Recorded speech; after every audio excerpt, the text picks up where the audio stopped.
An audience is one to many. It's Nick posting videos. It's Sam hosting a podcast. A community is many to many. And it has to have like a location in which that's happening, whether it's physical or digital. And the way that you know you have one or the other is quit creating content for a month and come back, and what happens? Or with a community, you, the creator, quit making stuff for a month and you should come back and you should have more. It should be more content, more interactions than when you left. It should grow like exponential because it's many to many. But it's like if you quit creating content, BPN's not going to go away, but like Nick Bear's relevance will be.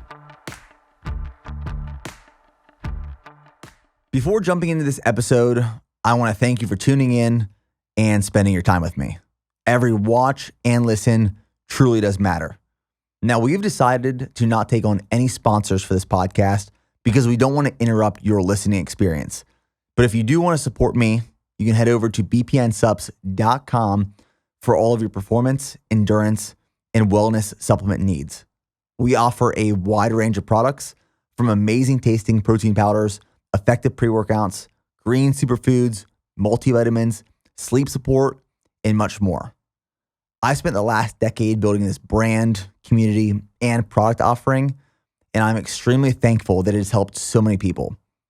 So if you are in need of a new supplement routine, head over to bpnsupps.com and use code NickBear10 to save 10% off your order. Now let's jump right into this episode.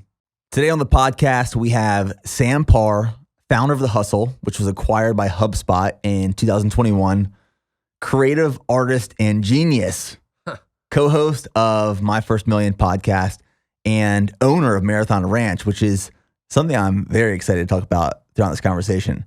That's funny. I wouldn't have thought, I don't think that is an impressive enough thing to mention in an introduction, but I'll take it.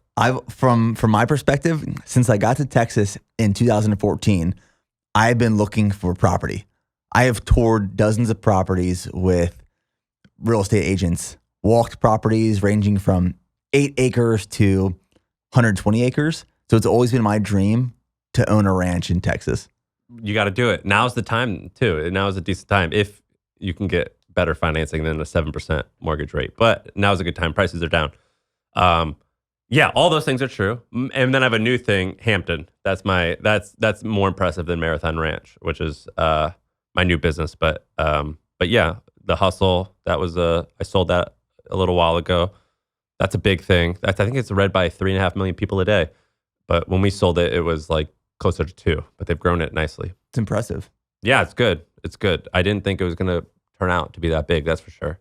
Which is what you were saying about your thing, BPN. You were like, I don't know if this is actually going to be like a huge thing. I'm just going to build it forever. But yeah, things change as you get into it, like 5 or 6 years, right? I mean, your head's just down, building, and then you finally lift your head up at some point. And you're like, oh, we built something pretty impressive that not everyone else is building.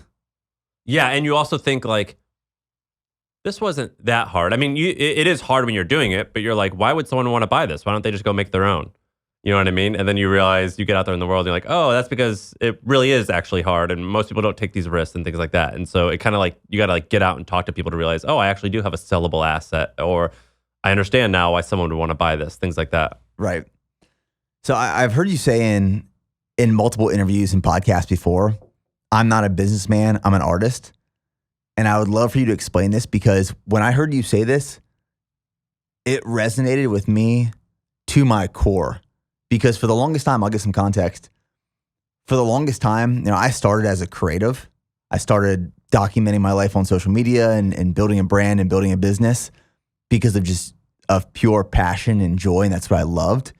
And naturally, it evolved into me becoming a quote unquote businessman and getting involved in the day-to-day operations and the numbers. And what I found is the more I got into the numbers and into the day-to-day and became more of a businessman, the less time I could spend on the creative. And it robbed me a lot of my passion and joy. So can you explain what that means to you? Yeah. So when you start a company, like for example, my first business, or not my first, but one of my early businesses was this thing called The Hustle. It was a daily email. It was like a tech and business newsletter. And I started it because before that, I was blogging. I would blog for years just for fun. And that was just like, it's almost like part like comedy where it's not funny, but it's like it's it's like performative art. You know what I mean? Like you like to see what you can say, what like resonates with people, things like that. And then it's part like therapy where you just like to get it out there in the world, things like that. And then we saw that there was an opportunity. I was like, oh, I think I could turn this into a big thing. Here's the math, whatever. And launching it was like art, where it's like, you know, to drive hype around something and to like turn something into a movement. That is very artistic, I think. And then once the business starts working, maybe that happens at like, it happens at different stages for everyone, but maybe at like, I don't know, 10 million a year in revenue, you see like, oh, wow, if you just can look at a spreadsheet, you'd be like, oh, if we can, I think we could change this number from a 0.5 to a 1.2. And we do that by deploying this much capital here, hiring this much people here. And it's like optimizing. And that's like a manager almost can do that. And I, as a lot of small business owners, they have to be the one doing that. And you start getting into that and you start doing more and more and more of that. And you're like, shit, I'm now optimizing this spreadsheet, which is important, but that's not what I started. I didn't start this for that reason. I started this because I saw an opportunity, and my art is like pouncing on an opportunity and putting my texture and my art within that opportunity, not looking at this Excel sheet and figuring out how to get 1% conversion rate to 2% conversion rate and like doing that on like all this stuff. And there are a lot of people out there, I imagine your CEO is one of them, that they get joy from that. I did not get joy from that, and I hated that. And so what I realized was like when people talk about like Warren Buffett, and everyone would talk about you should read him, and I started reading his shit, and I was like, oh, I hate this. This is the worst. I don't want to look through all these like financials and like try to figure out where the opportunity is. And then I like would dream about all these like hedge fund guys in New York. I'm like, oh, they're so rich. I want to be like that. And then I started talking to them. I'm like, oh, this is the lamest. You guys are just looking for like these loopholes, which are important, but like you're looking just like to take advantage of these like numbers and things like that. That is just so boring to me. And maybe they'll defend it and say they can find art in that. But I was like, I cannot stand that. I like building brands and creating movements and like convincing people that like what wasn't a thing is now a thing and you should buy into it. That to me is like the art. And that's why I like doing it. Not so much like, for example, like I didn't know the difference between revenue and cash flow, which is like a huge distinction. I didn't know that until like 4 years into our company. And like I just couldn't stand to like read about all that stuff. And so it just bored me to death. And so that's why I think like I came to the realization of I'm more of an artist where I like to do things that don't make a lot of logical sense. But then maybe a year after I've done them, it's like, oh yeah, it does make sense for these reasons. Not so much like a spreadsheet junkie where I enjoy like finding opportunities just in numbers and like optimizing things like that. And also like tax strategy, all that stuff. When you talk to me about that stuff, I'm like, dude, I don't care. It means nothing to me. Just pay someone to do it. Yeah, I'm like, I don't care. I also thought that I cared a lot about money. It's more so I like winning and progression. But then like, I'm like, dude, I don't care about this money. Just like, you guys just figure it out. It doesn't matter to me. You know what I mean? So that's what I meant by that. No, I mean, that resonates a lot with me. I think back to this early years of building BPN. I had no mentors in business. I had no background in business. But I found a brand that I wanted to build, and I had so much passion behind it. What was the brand that you wanted to build? What was the initial? So 2012, I saw this massive need in the market. It's when Jack 3D was really popular, Craze, pre-workout was really popular, and all these products were being pulled off the market because they were popping positive with banned substances. Was that like NO Explode and all that stuff? Yeah, like that time frame. Yeah. And dude, I remember taking that stuff and it felt like I was on cocaine. Like, I mean, that was the first pre-workout I ever took. Yeah. And it's funny. I was probably 17 years old when I bought my first pre-workout, and it was NO Explode, and I would hide it in my bedroom under my bed because I didn't want my mom to find it. Yeah, I felt like a drug. Yeah, because she thought I was like taking steroids or something. So I would hide it, and then I'd pull it out before going to the gym. And I remember I was taking pre-workout at the time. And this one day, my brother, who's 3 years younger than me, he pissed me off. And I just like, I'm a 17, 18-year-old kid. Hormones are raging. I just like yelled back at him. And I remember my brother saying, I remember this like it was yesterday. He's like, dude, why are you so angry? I was like, I'm on pre-workout, man. I'm taking pre-workout. But that was like, that's why I wanted to start BPN, is I saw this massive need in the market. And at the time, I was mixing up my own supplements in my dorm room. I was buying ingredients in bulk. I was mixing them up. Lab, I bet. It looked like it. You'd walk into my college dorm room. I'd have this scale, and this scale only measured in grams, not milligrams. So in order to measure caffeine, you were just guessing. I'd measure a gram of caffeine, then I'd back it off like half. And I had this scale in my dorm room. I was buying ingredients in bulk. I'd mix up pre-workout and then I'd sell it to people on the dorm, floor. So like people would come to my door, they'd knock, they'd hand me $5. I'd hand them a white baggie of white powder. My God. So it looked like I was dealing drugs when I was in college. But like I had so much just like that filled my cup. I was like, this is what I want to do moving forward. And the vision was what? Like clean supplements or something? Supplements that people could trust that didn't have proprietary blends, that weren't pixie dusted with a small amount of really good ingredients, that were dosed appropriately, like that people could actually trust that what they were taking was what was, what they wanted and that's needed. The brand that you were going to create was a clean, or I don't know what verbiage you'd use, but some type of like clean, trusted, high quality stuff. I really leaned into like integrity, transparency, and service from the early stages of building the brand. This is just me, this 22-year-old kid sitting in a dorm room with no money to my name. I mean, I had maybe $15 in my bank account at any given time.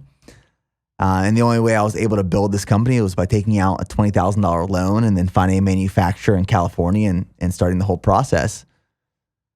But those first couple of years of building, when I say first couple of years, I'd say 6, maybe even 7. It was just focusing on building brand, like focusing on the product, the people, the brand, the message, the mission. And obviously when you focus on that, you don't focus on the P&L, the balance sheet, the finances, tax regulations. It becomes messy. You miss out on a lot of things. It does become messy, but that shit figures itself out. The brand shit doesn't figure itself out. Yeah.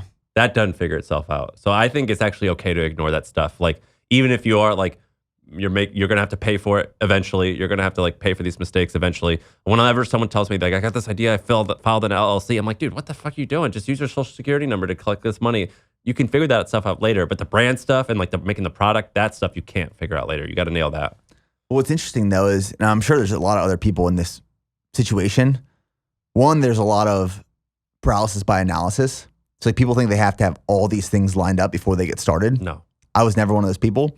But also, 6-7 years in, when I realized how quote unquote messy the things that I've built up until that point were, I felt really ashamed. I was like, oh, I'm a horrible business person. Like, I was so focused on brand.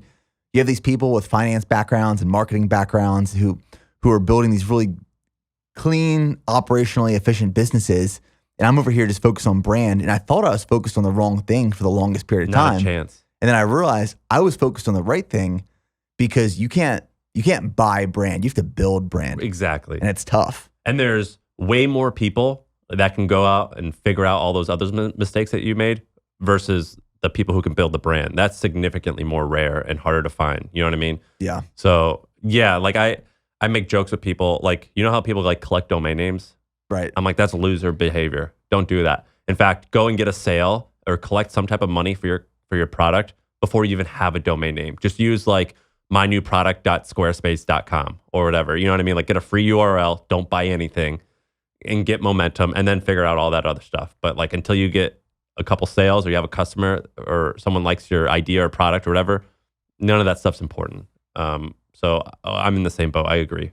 So when you started your blog initially, like, what was your goal? Was the goal to turn it into a business, or were you just trying to have some sort of creative outlet? Yeah. So I used to make money by like selling stuff on eBay, like sports equipment, because it was like in high school, like the seniors would leave and I would get their like track and field spikes and I would like sell it on eBay, and I made money doing that. And then eventually I went to college and I met a guy named Mike Wolf who was on this TV show called American Pickers, and he like let me work for him for a little while, and I learned a little bit more about entrepreneurship. From there I started. Were you on the show? Like occasionally in the background, like, how Mike has like the stores in Iowa and Nashville. Yeah. I basically was a like $10 an hour employee at the Nashville one. So like if they needed an extra to walk around, maybe you'll see me, but I wasn't like a character or anything.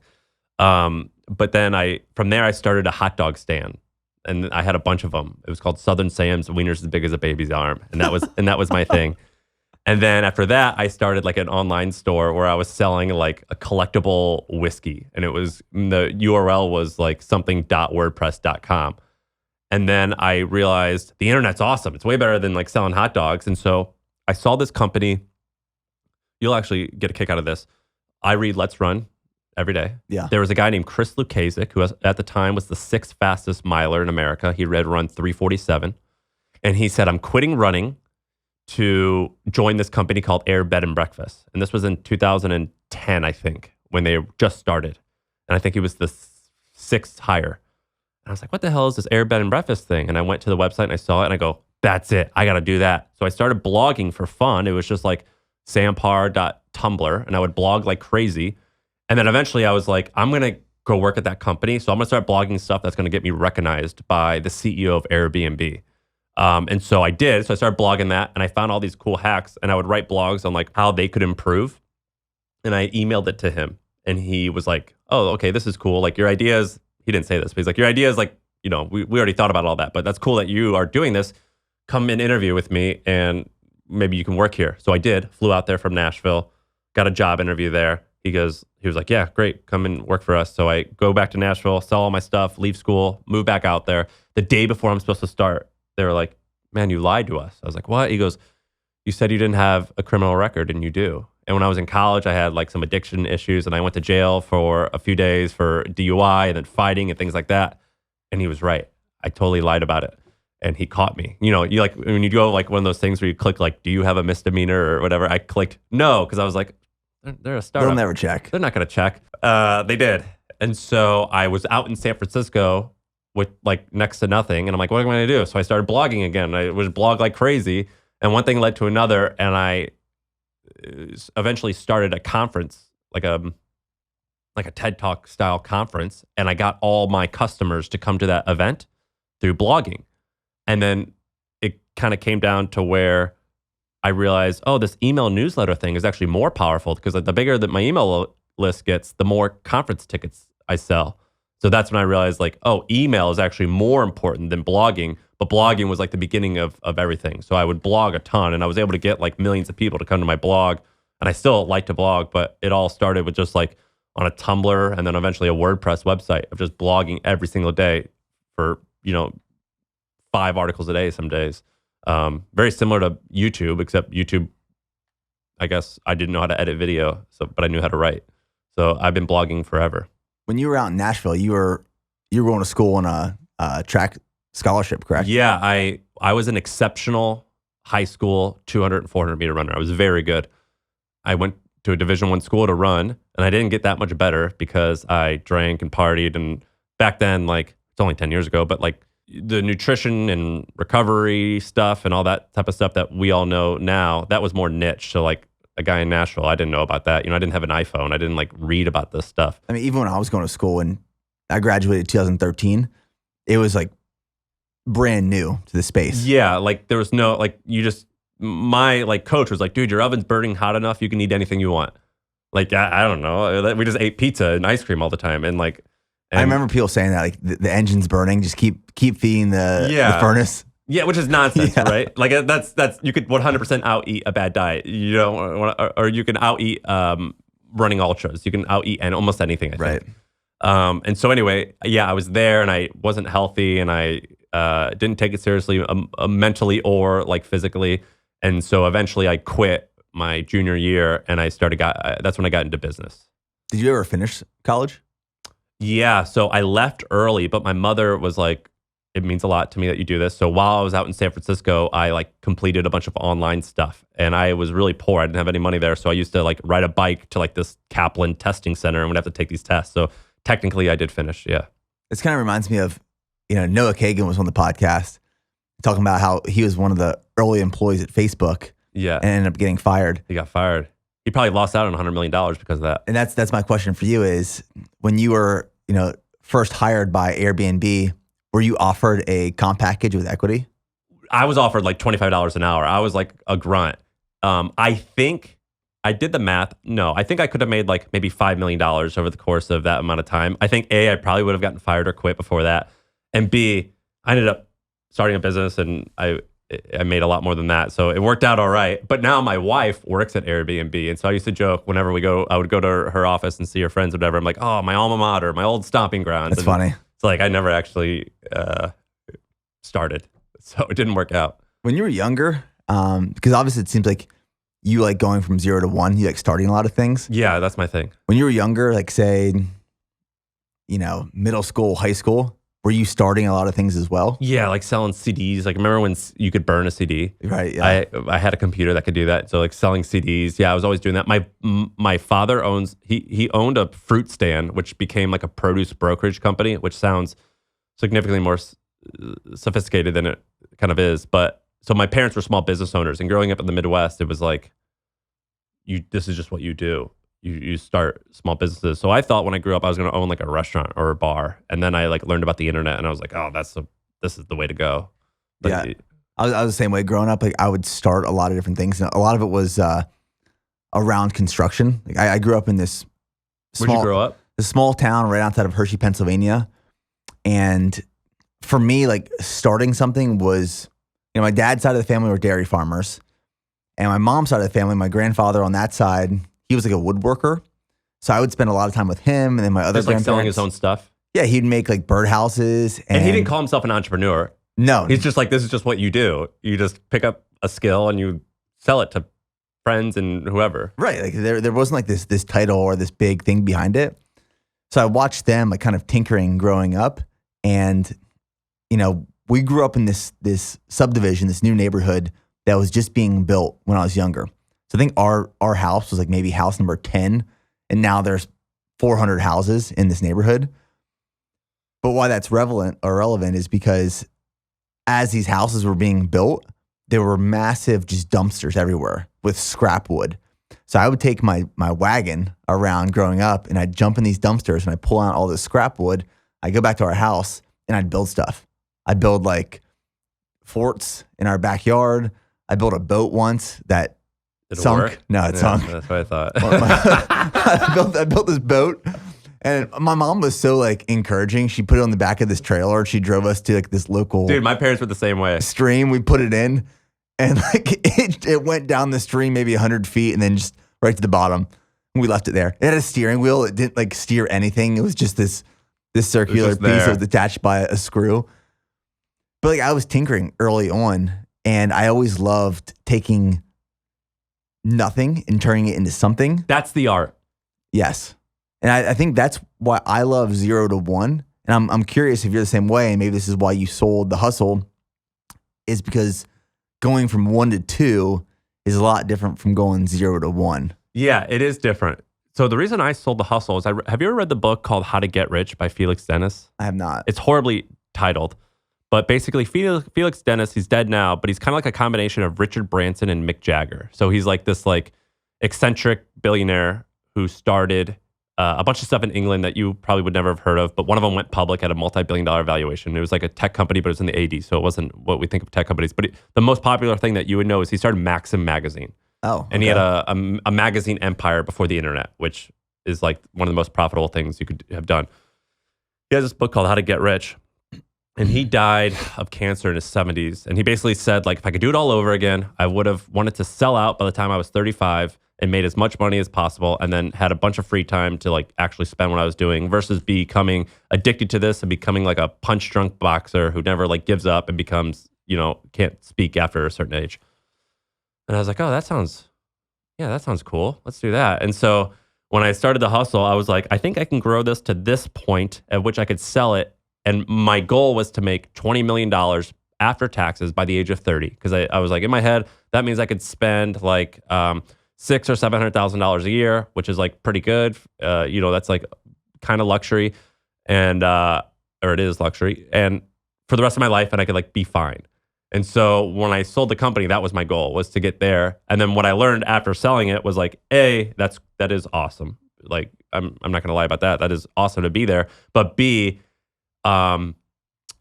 selling is cool, but like once you have something that's working, it's also cool to like try to do it for 20 years and just compound. I didn't understand compounding growth. Like 30% year in annual growth doesn't sound like a lot, but do that for 20 years and it gets really big, really fast. It's huge. And that's really hard to understand. And I didn't understand that until somewhat recently. So now my everything I'm going to start now, I want to go a lot bigger, partially because I think there's like an ego thing, but also partially because I think it's fun to like see the compounding. But I sold because like when I sold, the George Floyd riots were happening, COVID was happening, I had gotten sick, and I was like, the world's going to end. And now's my time to get that number, and I should just get out and have some financial security because I felt I was basically poor. I didn't pay myself a lot of money. So that's one of the reasons why I sold. I thought it was a very interesting way that HubSpot approached you, because I've always envisioned like this merger or acquisition transaction for a company, larger company, is like this very formal process. But from my understanding, HubSpot literally just sent you an email, like a cold email, trying to acquire your company. Yeah. So basically, for the listener, HubSpot, it's like a $25 billion publicly traded software company. So they're like, I think now they have 7,000 employees. So there's like great, big, awesome company. And we thought about selling. I hired a banker and we did this like tour where somehow this banker like lined up like 10 companies that they thought wanted to buy us. None of them were interested. What year was this? 2019. Okay. And basically when you're running a company, like 90% of the time you're like, this is shit. This sucks. I want to get out. And I felt stressed all the time. So I was like, anytime I could get someone interested, I was like, all right, I'm interested. No one was interested. And then, so I said, screw it. I'm not going to go out and look for anything. So one day when I was out in New York at the time, they sent me an email and it's James Gilbert at hubspot.com or whatever it was. And he says, hey, we're interested in partnership. Do you want to talk? And I replied, I looked him up on LinkedIn and he said, what's the term for merger and acquisitions in a company? It's a corporate, what's it called? It's like a development, corp dev. Okay. That's like the term. And I saw he was on that team on LinkedIn. And I go, hey, James, nice to talk to you. I don't want to waste time on any of this. I don't know what partnership means. Just tell me, are you wanting to buy us or not? And he replied back right away. He goes, yeah, we're interested. I go, sick. Here's a Google Doc. And here's all of the reasons why you shouldn't buy us. If none of those are deal breakers, then I'll get on the phone with you. And I made this like 3-page Google Doc. And I said, if you do diligence, when you do due diligence, here's what you're going to find. And it was nothing major. It was like, our churn is this, our revenue is this, our projections are this. It was nothing major. Like I had never been sued or anything, so I didn't put anything like that. But it was like, if Google changes, we will be hurt. If I don't even remember what it was, but it was like, here's all like the risks that we have. So for like BPN, it would be like, maybe last year we had to do a recall or something like that for this small thing. We fixed it, but if that happens again on a bigger scale, we could be really screwed, whatever it is. So I listed out all those things and he goes, hey, yeah, none of these things are deal breakers at all. Let's talk. And I go, all right, great. I get on the phone with him and I didn't hire a banker or anything because I like HubSpot.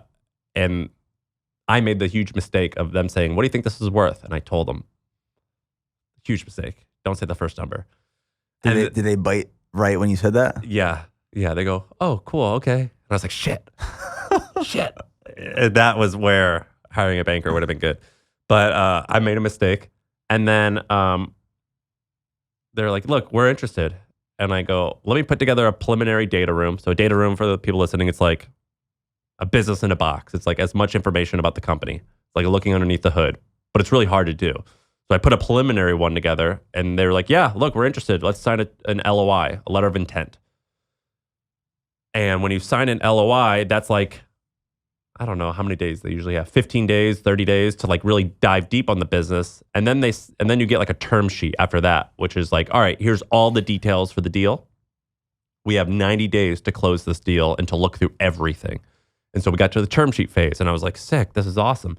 And the thing that I didn't realize was because HubSpot's publicly traded, they have a board of directors. And so James had a boss who had a boss who had a boss who reported to the CEO, which meant that this was going all the way up. And then the CEO tells the board of directors, they go, yay or nay, we're interested. And when I'm selling a company to these guys, I was like, they're going to pull out any minute. They're trying to like steal from me, or they're trying to just like get information and they're just going to copy me. And I told them that eventually. And I was like, what do you guys do? And they're like, look, this deal, let's say we're buying it for 30 or 10 millions of dollars, tens of millions of dollars, whatever we're paying for it. This means like nothing for us. We make, $1 billion a year. Our reputation is worth more than screwing you out of this. So if we bring this to our board of directors, think about it, dude. Like, I am going to look stupid in front of my boss now, and he's going to look stupid in front of their boss, and she's going to look stupid in front of their boss.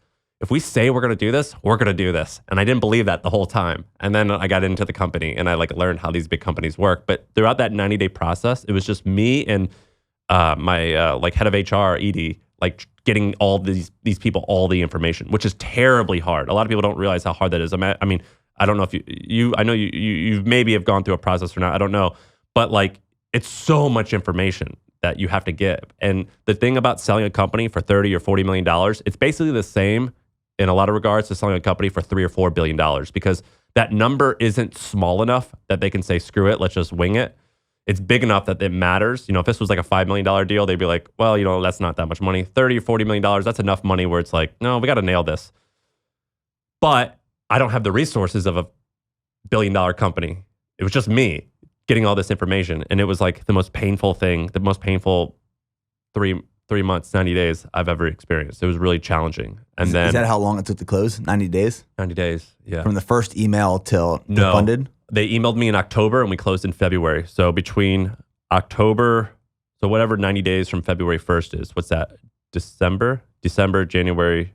Oh, sorry, November. So they emailed me in October. Between October and November was the letter of intent. And then at the beginning of that next month, that's when we got our term sheet. And then that's when the work started. So 30 days from November.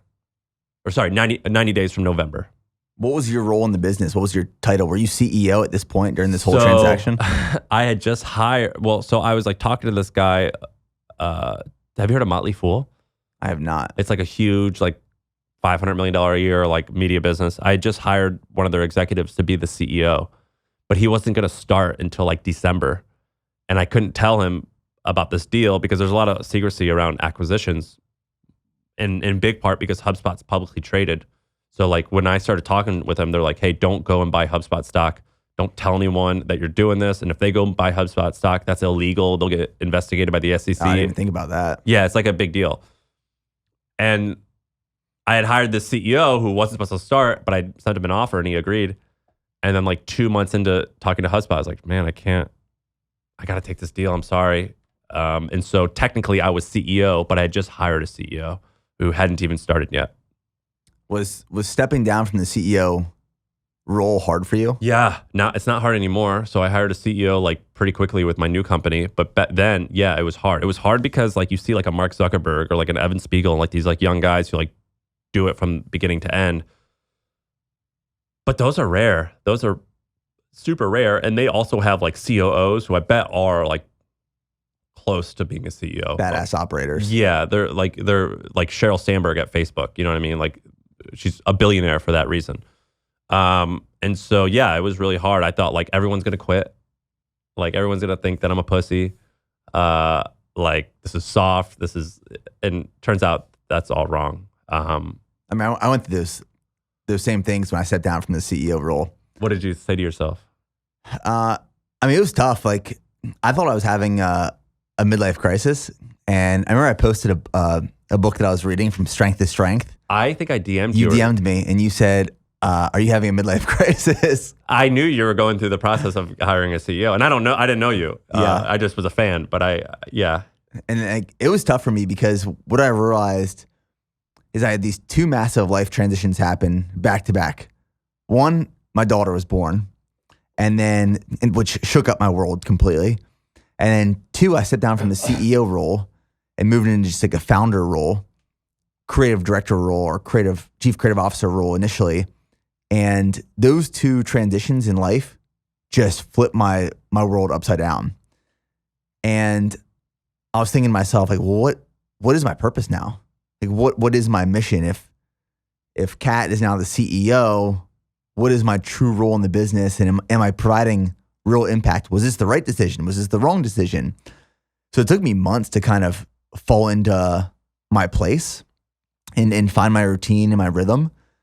But it's one of those things that, like, you know, when you do something for so long, it just becomes part of you. Like I identified with being the founder and CEO. Yeah, and it feels good to like when you walk in someplace to say those words. Founder and CEO. Yeah. Yeah.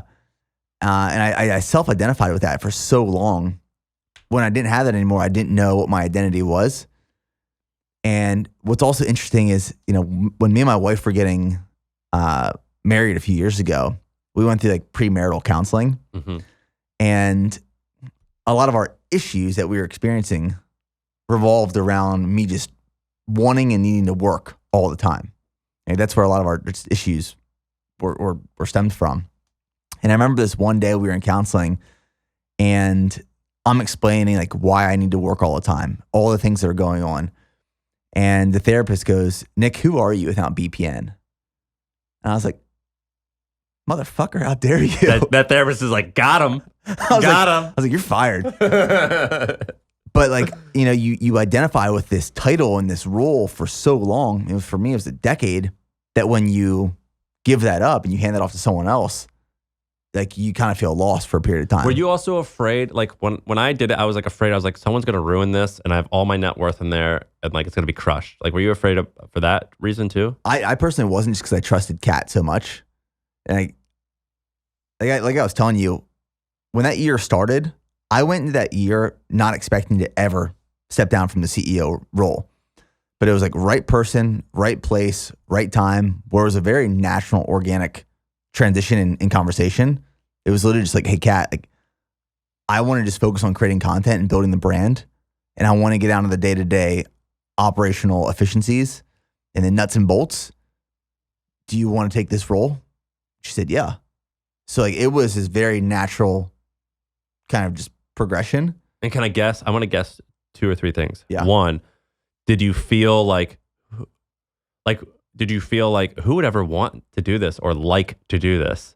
Like, did you have doubt on that? And 2, did you think, oh, my team's going to be so let down?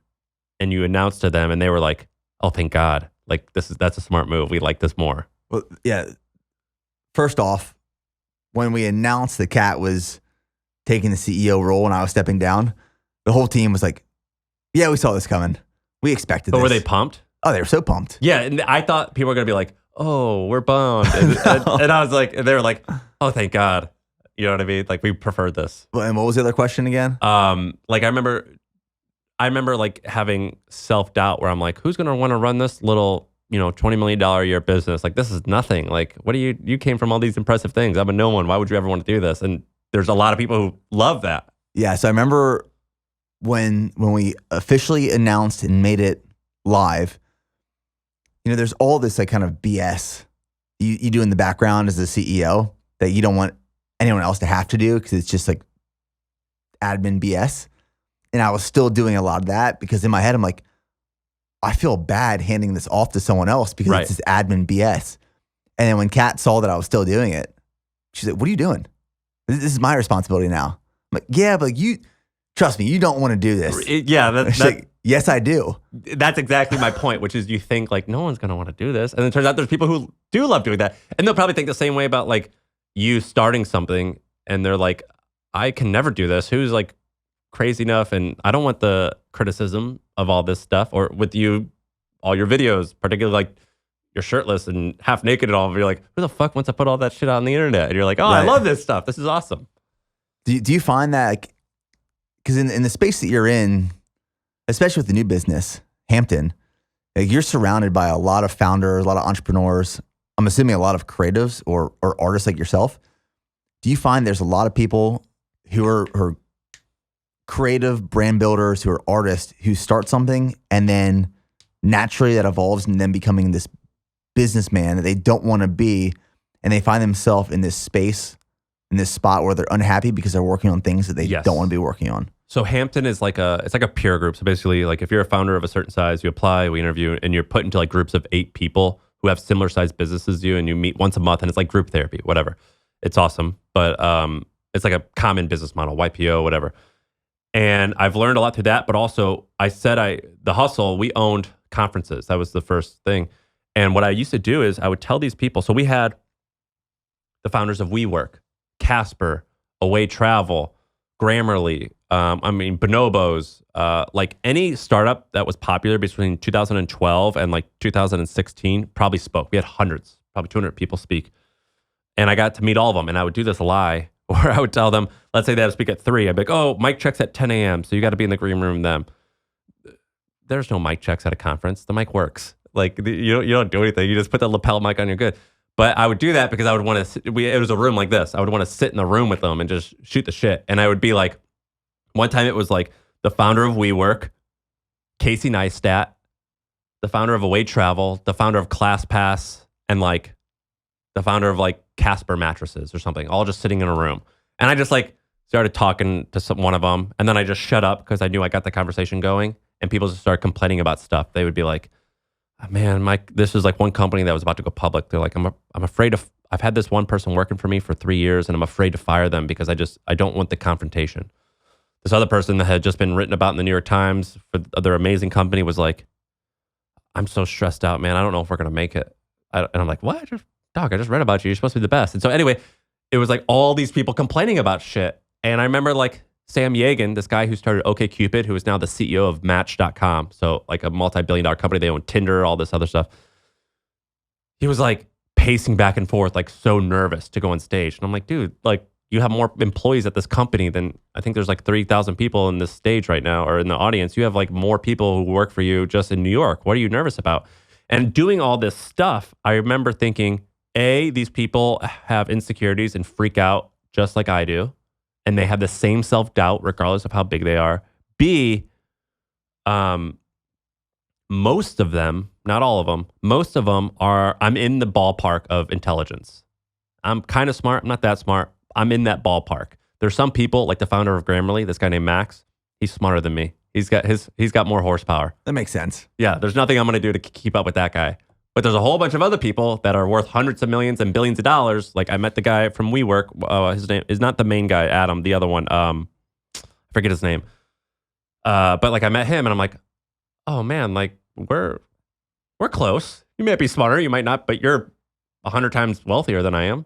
But you're not 100 times smarter than me. So I realized that.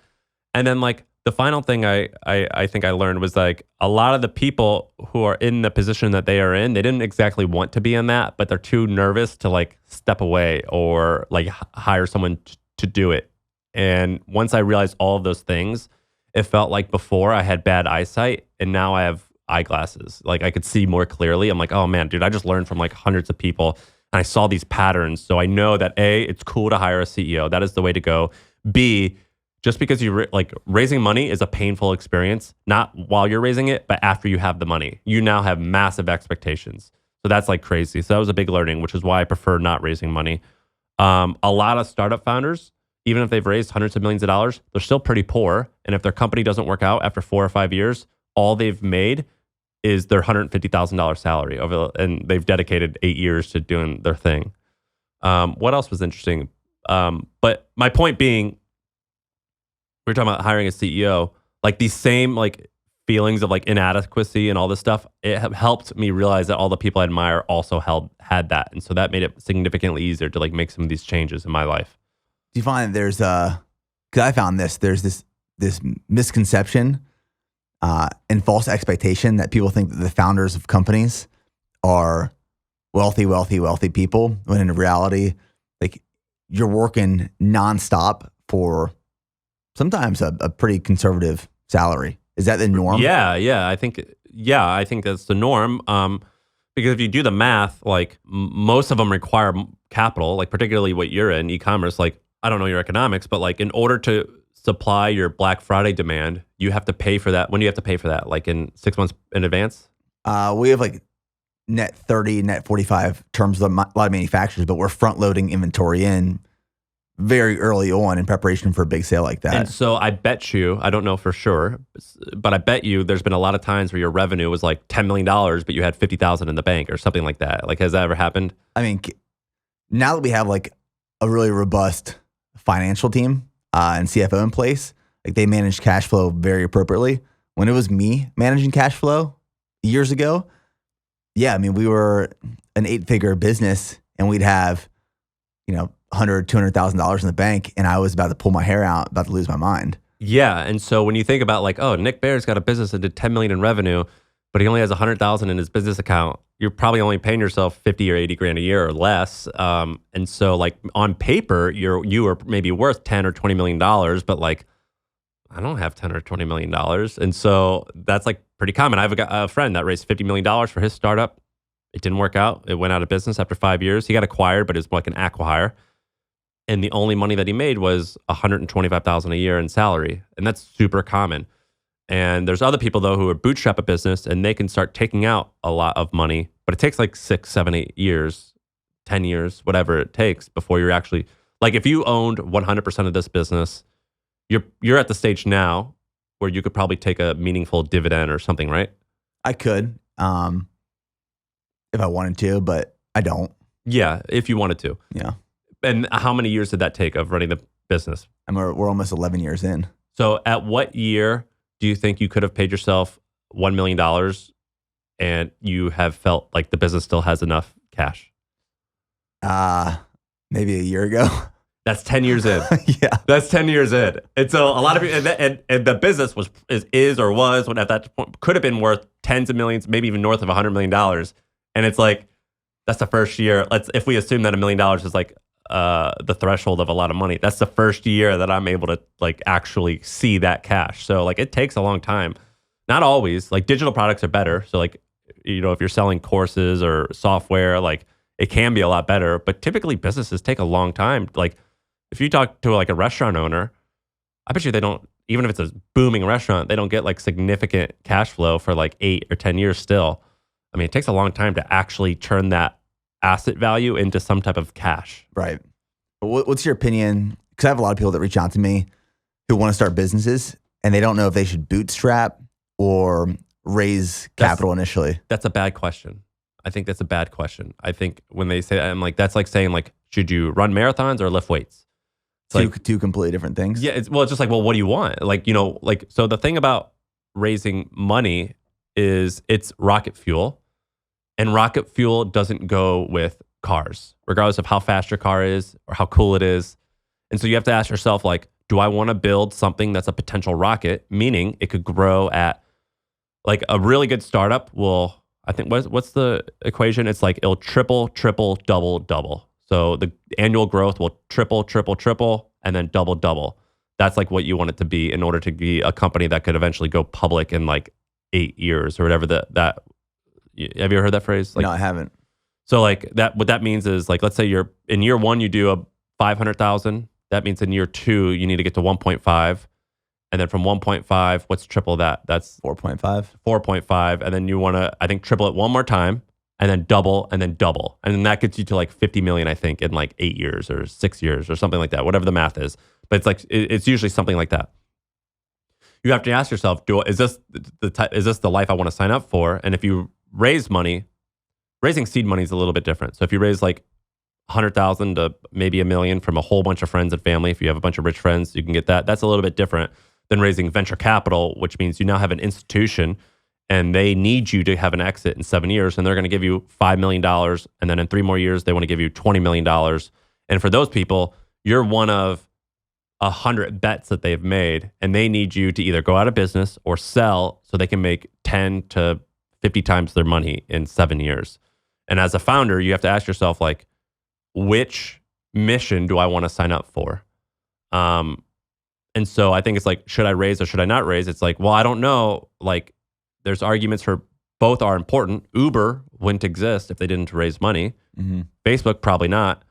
But like Ben and Jerry's will exist without raising money. So like, that's pretty sick too. Like to own that. Yeah. Or so it's like, which mission do you want to sign up for? I also think that when they are just starting out, of asking should you raise money or not money? Should you raise money or not? I think that's a bad question, because I think it's, why don't you just build an initial product or some version of a product to prove that you have something that people even want in the first place, and then figure out if you want to raise money or not. I want to go back to, you know, when you were in that green room with all these founders. Casey Neistat was there. He's a wild man. He's wilder in real life than he is on camera. In what way? He's just bouncy. He was just full of energy. When he spoke at like 10 in the morning. He had already ran 10 miles, and he was just like jumping around, and like there was like a piece of duct tape. There was like we were like backstage. Just imagine a theater. So there's like stuff all over the place. Like there's a roll of duct tape, and he like grabs it and he starts like pulling the duct tape out and like he rips off a piece and he smacks it on his shirt. And if you go and watch his talk, he's got a piece of duct tape on here. And I'm like, dude, can you please pay attention? Make eye contact with me, please. Like, look me in the eye. I need to tell you what to do, how this thing works. He's just jumping around. He's just like, and then afterwards, these like 3 volunteers that were working with me were fanboys of him. And he goes, hey, I'm about to go fly back on this private jet. Do you guys want to go with me? And they go, yeah, let's go. And they just bailed. They took off their like t-shirt that I gave them. They just like got on the plane with them. And I was like, sick. Thanks, guys. Dude, that's spontaneous that I need in my life. Dude, he is like that. Gosh, he's like that. But anyway, sorry, you were asking about that room.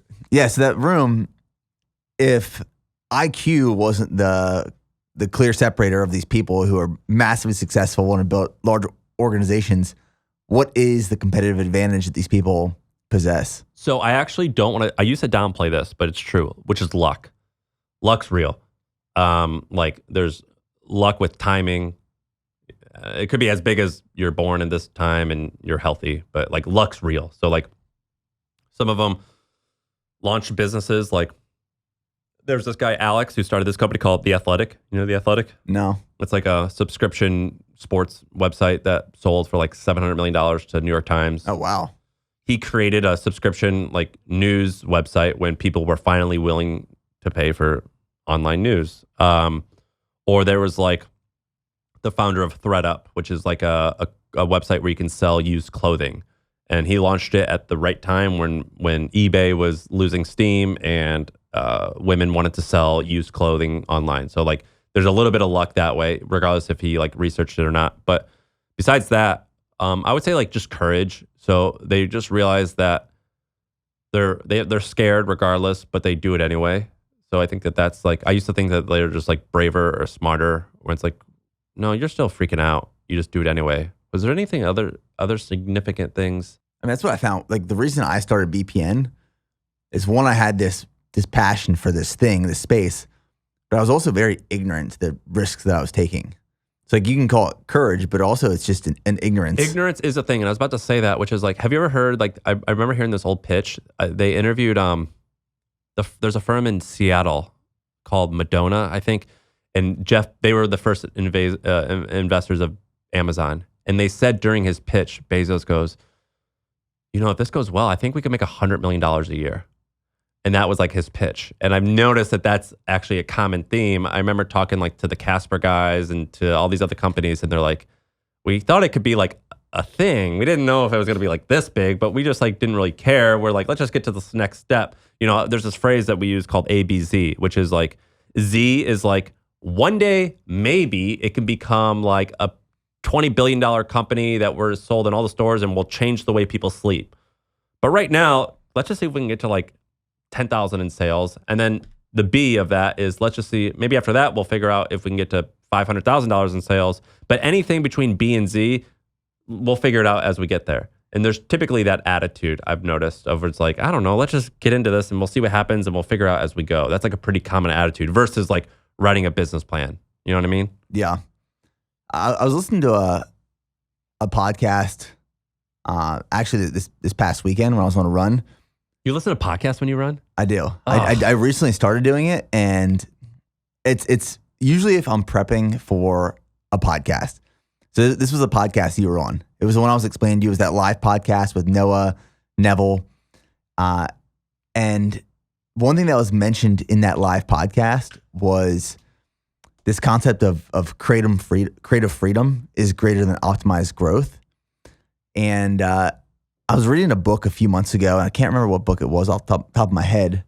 It might have been Traction, actually. I think it was Traction. It was when we were implementing EOS into our business. Yeah, which is awesome. And I was reading Traction, and it talked about how there were these guys who started this business, and they got it to $10 million, and they capped it at $10 million. And all these people came in and said, you can take this business to $100 million.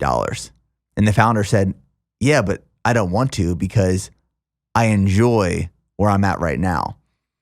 I think a lot of people think that they have to like start this thing and take it to the moon. But there's a certain inflection point where you sacrifice creative freedom for optimized growth. Can you kind of just like riff on that for a little bit? And at what point did you feel like you were losing creative freedom for optimized growth with the hustle? My creative freedom, I I screwed it up. When I started my company, how old were you when you started yours? 22. I was 24, 25. And like, I don't know about you, but like the person who you are at 24, it's not like a fully developed, you don't have you're still like learning what you stand for and what you don't stand for. 100%. And you're trying on new hats and whatever. The thing I screwed up with my company was like, I started out one way of like, I said, we want to create 10,000 jobs. That was my goal. And I was like, so we'll just hire tons of people. And then I was like, there's like 5 other things that I wanted us to do. And then I realized a year in, oh, I don't want to do that at all. But I had already hired some people who think that that's what I want to do.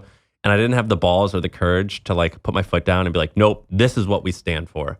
Instead, it was like, I just want to appeal to the most amount of people. Mm-hmm. And that's when I lost some of the juice. And that's when I screwed up of wanting to appeal to everyone and like not having the courage to like say, this is what I am.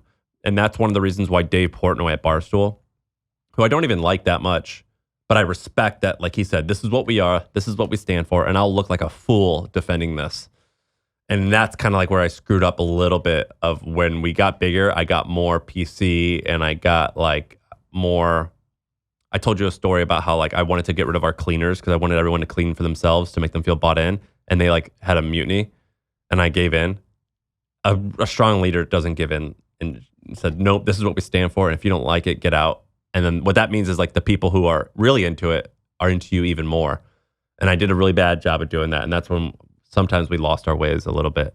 You know what I mean? Yeah. Where you don't like put your foot down. It's like, I don't know. You actually seem better than this than I am. But like I kind of sucked at having like hard conversations. And like I just wasn't good at it. Partially because I was young and partially because I didn't have the tools on how to do that. I mean, hard conversations. I mean, those would keep me up at night. But same. Like I was telling you earlier, I was like, when you get a Slack that says we need to talk, that's like the worst. Like I don't go to bed. I'm like, fuck, what is he going to say to me? He's definitely quitting. Like, and I would freak out. But you seem pretty good at that, where you're like, this is what we are. This is what we stand for. We are doing this. You seem like you are. I could earlier in my career, I was easily influenced. You don't seem easily influenced. Is that right?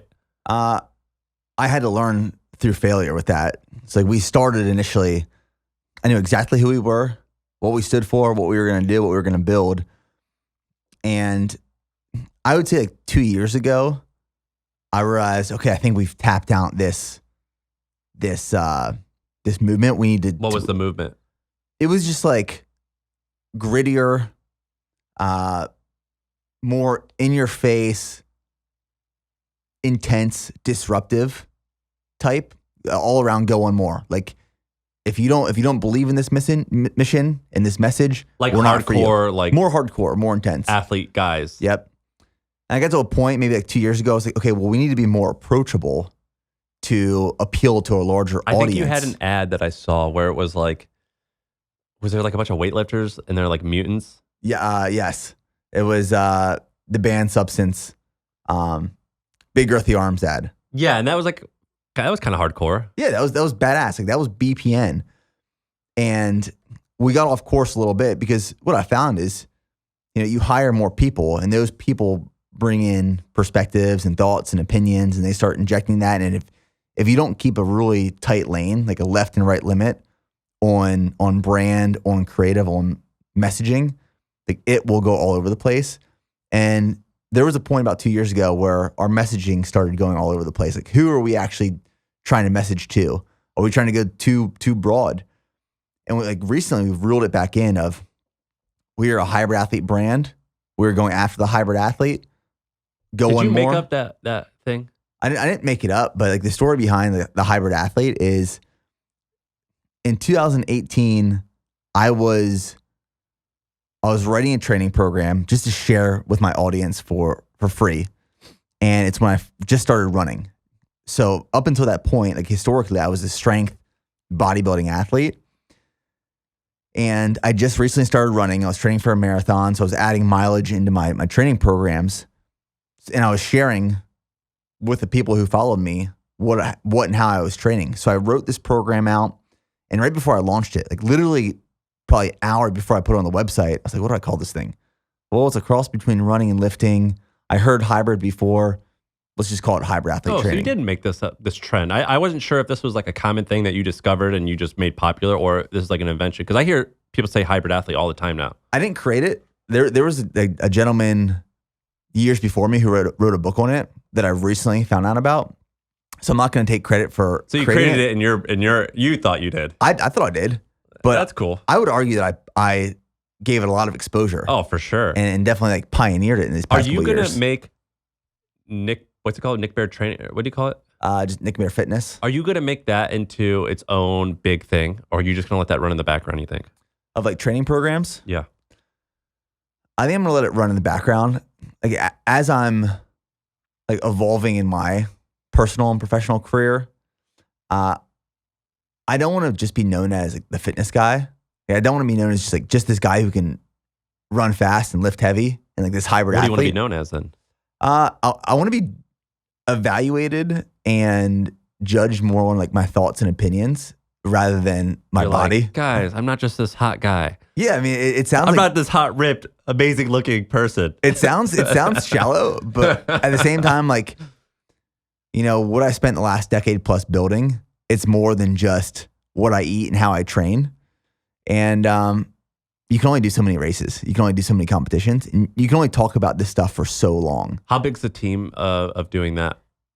Like my personal team. Of the fitness stuff. So my personal team is 2 people. It's Jordan, who you met, yeah, and then Ian. So you have this quote side hustle is like that's a great business. It is, yeah. I mean, it's like I have BPN. We kind of talk about this. Like I have BPN where I spend a lot of my time and energy, and then the fitness business, which is a separate LLC, Nick Bear Fitness LLC. That's where I have like all of my content creation and generation, my fitness training app. Any partnerships. BPN pay you to advertise on Nick Bear? No. Okay, so you just do it for free. Yep. Okay. Because there's an incentive for me to like grow the business. Like I am the founder and owner. I just was wondering if there's some like interesting tax things where you could like I don't know, pay you could pay that LLC instead of you taking out a salary. Yeah. I'm sure there is. But you don't care. It goes back to like I don't want to complicate it. I just want to keep building with my head down because it's what I love doing. But yeah, that's like kind of where I'm at right now with like fitness is like my identity. It is and always will be part of my life, but I do want to be more than that. Like Mental I want to be fitness. I want to be a role model. Yeah. Like that's my goal is I'm working on a second book right now. What's that going to be called? Do you know? It's going to be called Going More. What was the first one called? 25 hours a day. Okay. Yeah, I saw you doing all the promotion. It was weird seeing you without a hat on and with your hair combed. And I was like, why does this guy got a fucking shirt on? And it has a collar? What the hell is this? Shirt like, on with no hat it's uncomfortable. I think I saw you in Fox or something. I'm like, what is that plaid stuff on his body? Is that a shirt? It's rare. I thought it was weird. And I was like, why are his knees covered? I've never seen it. What are those things? Is that pants? I had cowboy boots on too. That day. I know. I liked it. But you looked weird. You looked different. I'm not used to seeing you like that. Is there anyone else like dead or alive who you look to and you're like, I'm gonna take attributes from these people and apply them to myself? Like no one off the top of my head, but I'll listen to a lot of books and a lot of podcasts, and I'll take bits and pieces from everything. Like one book that I'm reading right now that I'm really enjoying. It's called The Courage to Be Disliked. Yeah, I just bought it. Oh, you did? Because it was about having hard conversations. Because I suck at negotiating. It's a great. Have you started it yet? No, I literally just got it last night. It's great. Because I told someone, I was like, dude, I suck at negotiating. I just say yes to everything because I'm so uncomfortable. And they said that book. It's a great book. I listen to it when I'm running, and it's essentially at the point I'm in the book right now. It's a conversation between this philosopher and this younger gentleman, and they identify that the world in itself is simple, but we make it complex, and all the issues that we experience are interpersonal relationship issues. Mm-hmm. I mean, this is like prime example of being a business owner or an entrepreneur. It's like all of the issues you experience, especially as you get larger and bigger, are with employees, agencies, other people. Yeah, once you get past like 30 employees, it's like you as a CEO or leader, it's not so much that you're focused on products. You're more so just like a therapist and a collector of people. Right. Like your whole job is just to collect people and put them in the right seats. And that's basically, and then delete people if they if they don't fit anymore. At what point in the hustle did you start feeling this? How many 15 employees? people probably. 15? Yeah, but now with Hampton, we're small. Our whole thesis is let's try to overpay. Like let's pay a lot in salary and things like that, and trade a place where someone would want to work there for 5 or 10 years versus like the average tenure at Facebook is like 18 months or something. It's like nothing. And to hire less people if possible, but we'll still need to hire. I mean, I think that business can get to 100 million in revenue with 50 people. But once you have a little bit of money, and like once I made money, I realized a few things. One, when I was running my first company, it was all my money in the business. And I was thinking, if this doesn't work, I'm broke. And so I was very defensive at times when I should have been offensive. So there was days or months where like Facebook ads were doing great for us. I should have just poured way more into that. But instead I was like, nope, we can't ever have less than $1 million in the bank. Because it's your net worth. Yeah. And I was too defensive, and that screwed it up. I should have been way offensive. So one of my best friends now, his name's Austin Reef. He runs a company called Morning Brew, which was our competitors. They were 1 year ahead of us or older than us. And we were tracking the same way. So like our revenue was something like 500,000 to 2.2 million to like 7 million to 12. And then we were going to do 20 the year we sold. And they were like doing the same thing where they went from like, they did almost those same numbers, but they went from like 20 to like 40 and then to 70. And now this year they'll do 85 million. And they're probably worth $250, $300 million. And now while I was running the company, I hated him because he was my enemy. So I was like, now I must crush you. But now that we're no longer enemies, he's a great guy and I like him a lot. And he we'll like reveal exactly how we were running our businesses because it didn't matter. And he was like, yeah, you guys, I noticed you pulled back on your ad spend. We went harder because we got better CACs that month. And that's when we actually got ahead of you in terms of subscriber base. And I was like, I screwed up so much, like being too defensive. And so now that you have a little bit of money. Were they also bootstrapped or were they Yeah, funded? same thing. Okay. He just had a finance background. And so he was more emotionally like, this is not, like to me, I was like, that's $1 million.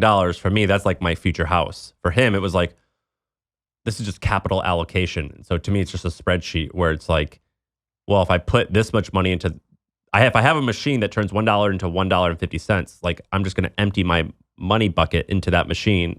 Because why wouldn't I? He thought about it more logical, where I was significantly more emotional. Mm-hmm.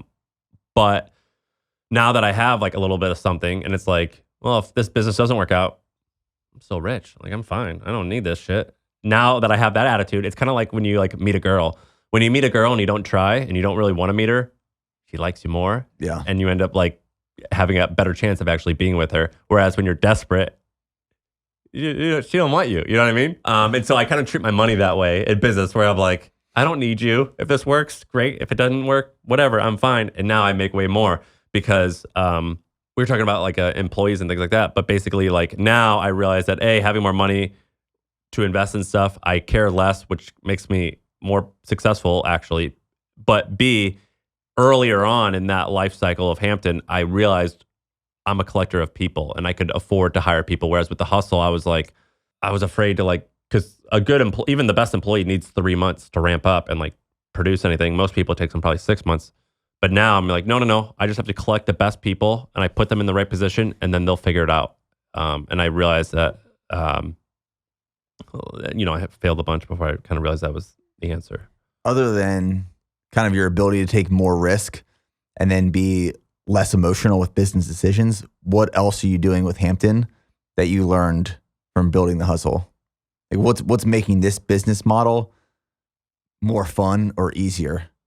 Hiring people that match culturally. So like before, it was like anyone who was willing to take a chance on me and come and join my company, I was like, oh, please, thank you. Like I need you. Now it's like, this is what we stand for. You either in or you ain't. You know what I mean? I have a tattoo of here of my pirate ship. And it's like, you either get on the pirate ship and these are the values that you're on board with, or everyone else, we don't care. We're just going to sail right by you. And so with this company, we're doing a better job of seeding out people earlier on. Like I'm not a very political person, but like this wokeness of like entitlement that I experienced in San Francisco and I experienced a lot in New York, like people complaining about things that I think are not worthy of complaining.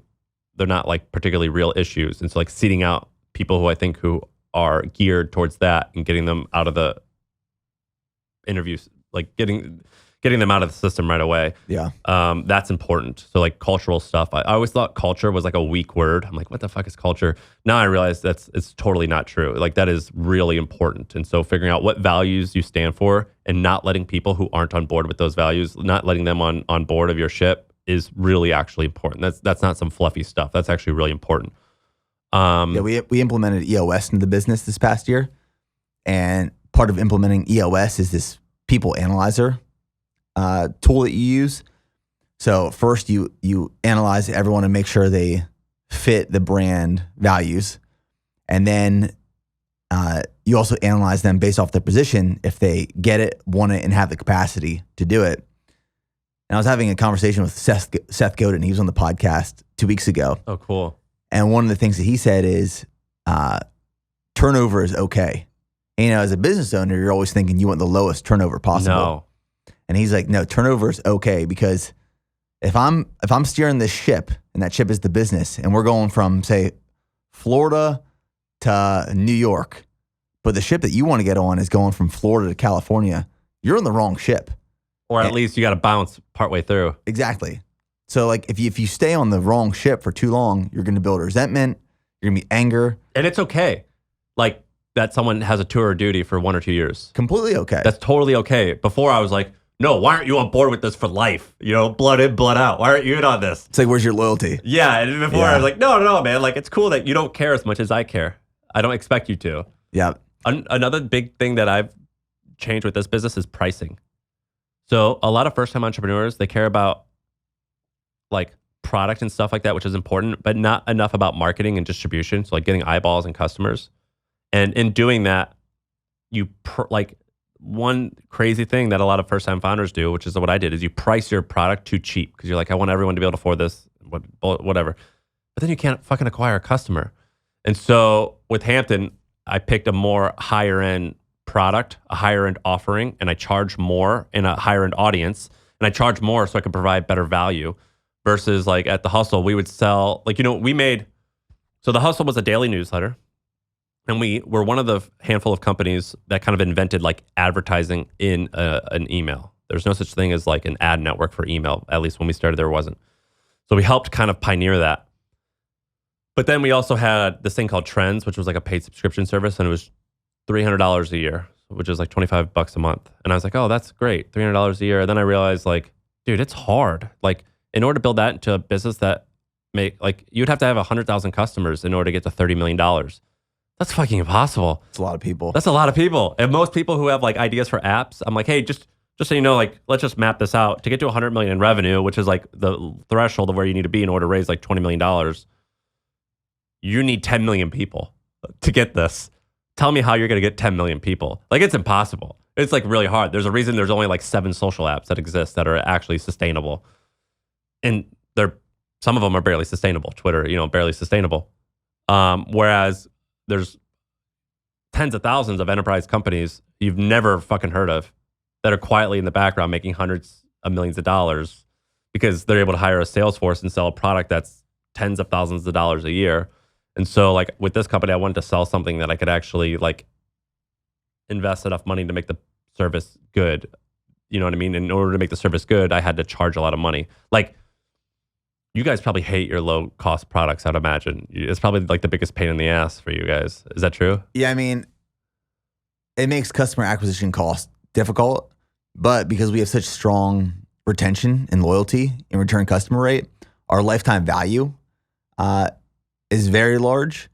So like we can afford higher, CAC, but still like, when I initially launched BPN, my competitive advantage, because I had no overhead, literally it was just me and my apartment.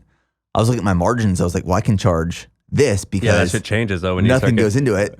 Then you hire more people and you get offices and, insurance and all this stuff. You're covering people's benefits.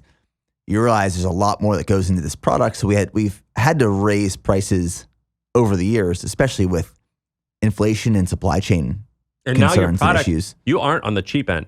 I buy your stuff at Central Market. I think I paid $50. How much did I pay there? 45 For protein? Yeah. It's probably like $44.99. Yeah. But like, well, a lot of first time young entrepreneurs, they think no one can afford this. And like, you know, guys like yuppies like me, I'm like, no, dude, I want that. I want the good shit. I'm going to pay for it. And that's a significantly better market in most cases than, you know, the cheapest stuff. Yeah, I mean, we've gone after quality. Like that's why we get everything tested for banned substances. That's why we source quality ingredients. A lot of those are trademarked, studied ingredients. It's like we don't cut any corners, but that obviously comes with a much larger cost of goods for us. But that's smart that you notice that, because most people don't notice that. They just say, I want to charge the least amount because I want the least amount of friction. Yeah. But it's kind of in the inverse is actually true, which is like kind of the higher it is, the more you buy into it. How are you finding you're acquiring customers now with Hampton at a higher price point? Is it Dude, you know, word of mouth or you in paid ads? No paid ads. The only paid ads we do are if you Google the word Hampton, we have to buy the AdWords because our SEO isn't good enough to even show up because the URL is 6 months old or whatever. But my podcast, you know, we get anywhere from, sometimes it could be 150,000 downloads per episode, 200,000 downloads per episode.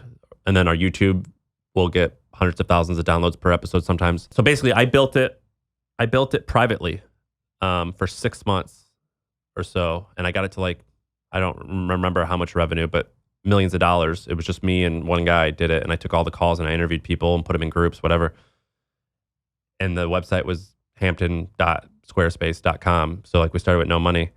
And then I wanted to make sure the product worked and everything was working well. And I also wanted to prove myself I could do it without my audience. Now that I have an audience, the day I announced it on Twitter and my pod, we had 5,000 applicants, and we will not accept all 5,000 of them. We'll only accept a very tiny fraction of them.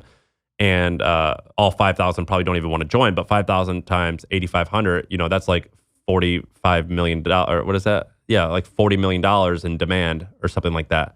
So having an audience is like game changing. I mean, when you launch a product on what's your biggest driver of traffic, YouTube or Instagram? Me personally, they're pretty split. Oh, really? Yeah. Wow. So that's amazing because it's so much easier to just make an Instagram post than it is a YouTube video. But when you launch I forget what your guys' newest product was, maybe Field Bars? We just launched a key lime pie whey protein. Okay. last week. When you do an announcement on YouTube or Instagram, does it drive just a shitload of sales? It used to, but Did you have $1 million day? Have we had $1 million day? Yeah. Yes. From you? No, not just for me. You think you could? If I just went on and made a post right now, no. But it'd have to be like a synchronized kind of lead up. Like a launch. Yeah, but like the brand has also gotten to a point where it's not reliant on me anymore. That's magic, right? It's exactly like, I mean, it took me 3 or 4 years to get to that point. But like we can launch something and I don't have to post anything or talk about it. And it does just as well just by the brand's, you know, email marketing, SMS, paid organic platforms. But dude, having an audience is so valuable. It's so valuable. Do you think that this would have worked without you doing the YouTube thing? From the beginning? Yeah. Absolutely not. Yeah. So I am a big fan of audiences. And I'm a big fan of audiences and monetizing in non-influencer ways. So like a lot of people will get popular and then they'll sell ads, which is what my company did. But instead, I think you should launch businesses to your audience. And I think that that's a really interesting move. Originally, it was only a handful of people doing it, like the Kardashian type of people, Rihanna. But like now we're seeing a bunch of people do it. Like because you're famous, you have this little side business that does awesome. And you don't even like think about it. You know what I mean? That's just spending money and it's a lot of money. I think that more people should build audiences and sell real products. And I think that's like, you're going to see a lot more people doing that. And I think it should be more popular than it is. With Hampton, what is like, you know, you said you had 5,000 applicants, but not all of them are going to be selected. What is kind of like your minimum requirements? So there's just the minimums are at least 2 million in revenue or 5 million in funding, or you've sold a business for at least 5 million. most businesses that our average revenue is about 25 million. So we prefer like the 10 to 20 million, but there are some people who are just starting out, but they've previously sold a company for like $30 million. So it's like, yeah, you could do it. So we're not Is it going always founders or executives too? So right now it's CEOs or founders only. Okay. Maybe we can do that. Other like CFOs, chief legal, whatever. So you have to meet those minimum threshold requirements. Number 2, you have to be digital first.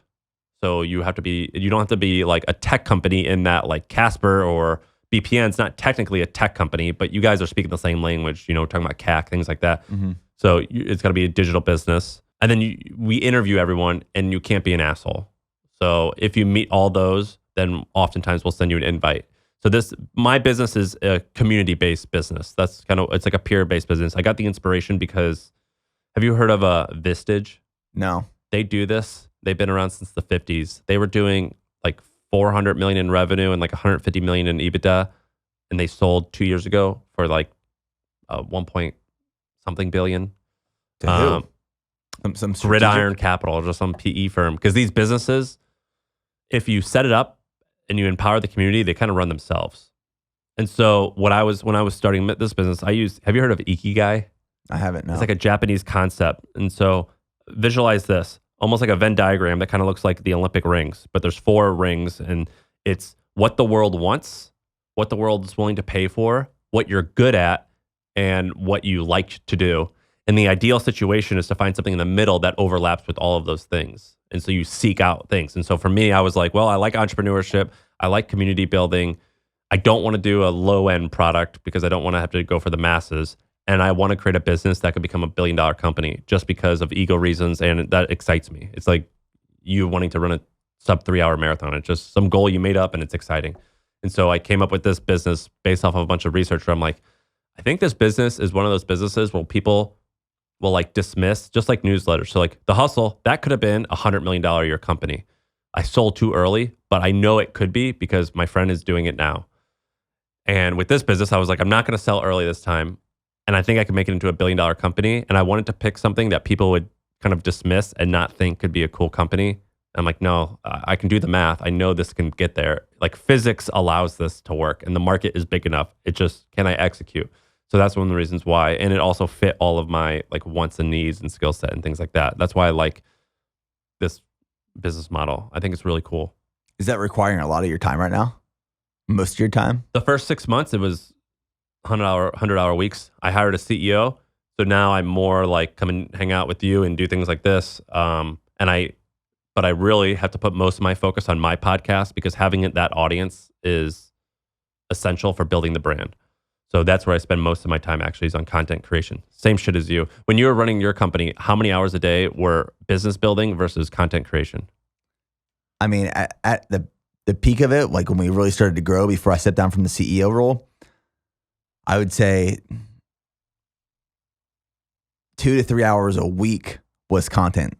Oh, that's insane. The rest was all meetings, calls. What a waste, right? And like, I just wasn't happy, like. That's such a waste of like, because there's literally only one person who could do what you did content wise, but probably 50 people, or there's probably 3 people just in your organization who could have done the other stuff. Yeah. And then that's like having that realization. That's when I was like, I got to get out of this role. I got to get back to creating because I spent the last decade creating and building this audience and community. And that is leverage for the brand. Were you editing your videos early on? Early on, up until 2019, I was editing. No shit. All my own videos. Dude, that's so much work, isn't it? To be honest, I just recently started jumping back into some edits. And Jordan, my creative director. And you actually know how to use like the software? Yeah, it's because I actually enjoy it. Like Jordan gets so mad at me because I try to hop back in the edits. And he's like, dude, you shouldn't be doing that. But part of me like likes getting back in the edits once in a while. But up until 2019, I was editing. For those first 7 years, I edited all my stuff. How long did one video take to edit? And BPN stuff. One YouTube video would take, it could take 3 hours. It could take 7 hours. Dude, that's insane. I took, your Leadville thing was like a movie. That was amazing. That took way longer. But I took, Casey Neistat had a course called Monthly. Is it called Monthly? It's like a platform where you like learn something in a month. And he like did a video course and I took it and I made like a video and I was like, dude, I don't enjoy this editing. You think that these YouTubers is just coming up with good ideas. It's like, no, man, you got to like practice. Like it's like an art form to like sit there in that computer and do that. Like I don't like that, but I love like his edits. And I'm like, oh, that's so simple. Like anyone could do that. And then I start doing it. I'm like, this guy's Picasso, man. I can't do it. He's good. He's good. And your stuff was good too. Your edits were great. And like you start like when I was like trying to make these videos for fun, you don't realize that like you're doing like, I don't even know what you're doing, dozens or even hundreds of clips per thing.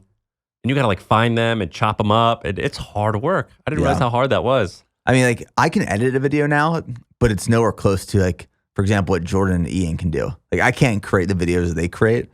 My editing is more like baseline, just like storyboarding and putting clips together and cutting and adding music. Did you study like build up tension here, release tension, build it up again here, like get to the arc? Like did you like? No. Like what I would do, like the way I learned editing was actually through Casey.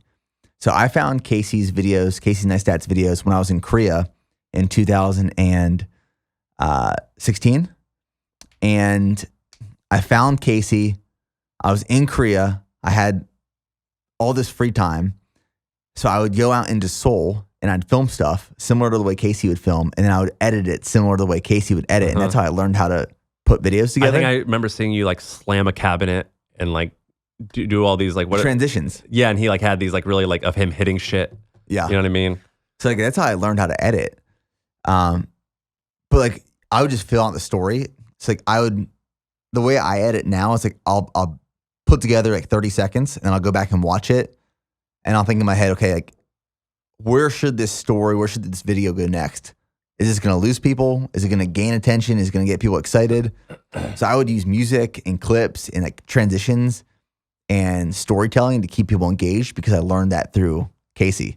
But there wasn't like I need to create this story out of this video. Our team does that a good job with that. Like the Leadville doc, like that took them, I think 8 weeks to edit because it's telling this story that like brings in the audience. Yeah, and you guys did a good job of having like a premiere and stuff. Yeah, it was epic. I watched it like when I sat down on my TV, I watched it. That was probably the best video we've ever produced, put out. I mean, there was so much work that went into that. This team was climbing mountains. I got to the top at Hope's Pass, which is like a 3-mile climb up like 3,000 feet. And the video team was at the top of Hope's Pass. I was like, how'd you guys get up here? They're like, we climbed. That's insane. For this one shot. But yeah, like, there was so much work that went into that video. How many times are you getting recognized? Like when you walk through Austin, is it guaranteed that someone's going to say, what's up? Pretty good chance. But it's cool because people will just say, hey, go on more. That's typically what it is. Like when I'm running downtown on Lady Bird Lake Loop, I'll see go on more hats, BPN gear, or I'll just hear someone yell go on more across the trail, which is super cool. That's badass, right? Yeah, it's... How many podcast guests do you have? Like I was telling you earlier, and I thought you maybe thought I was bullshitting, but I was like, no, I watch all your stuff. Like I know what's going on. You were like saying, yeah, we're doing this. I'm like, yeah, I know. I watched the video. I already know you're expanding. I appreciate that. Like I know it all. Do a lot of your guests like actually pay attention to all your stuff? No, not most. So like usually when people come in, like I have to give context and explain of like how we built this and how we got to this point. Sometimes people come in and they're like, oh, I thought this was just like a podcast studio and you like ran a small supplement shop in the back. No, like I've been building this business for 11 years now. Like I put everything into this thing. That's why like building an audience is important, is because you can get so bought into this shit. And then I was like, well, I bought BPN just because I'm like, well, I actually didn't look at the labels. I don't know anything about it, but I know what Nick stands for. Therefore, like I just trust that he is doing the right thing and it's like a safe product. I know you've talked about the difference between an audience and a community. Yeah. And you've used those two words multiple times throughout this conversation so far. You say like building an audience is really important, but also having a community is just as important. Can you talk about the two? Yeah. And which to focus on? So people use that all the time and they change them all the time. And I'm like, no, it's actually a huge difference. And it's really important because it's like a tactical difference. So an audience is one to many. It's Nick posting videos. It's Sam hosting a podcast. A community is many to many. And it has to have like a location in which that's happening, whether it's physical or digital. And the way that you know you have one or the other is quit creating content for a month and come back, and what happens? Or with a community, you quit making, you the creator, quit making stuff for a month, and you should come back and you should have more. It should be more content, more interactions than when you left. It should grow like exponentially because it's many to many. And they're a really big difference because when I started The Hustle, I kind of started it like you, where it was like my name was tied to the brand. And that sucks because it's actually great because it makes it easier to start. But it sucks to scale and to sell because the people are like, well, what happens if you leave? So you have to do a good job of getting beyond you. But with the reason I wanted a community and not an audience was like, I want it to run itself and to work on its own. And so you sort of have a community.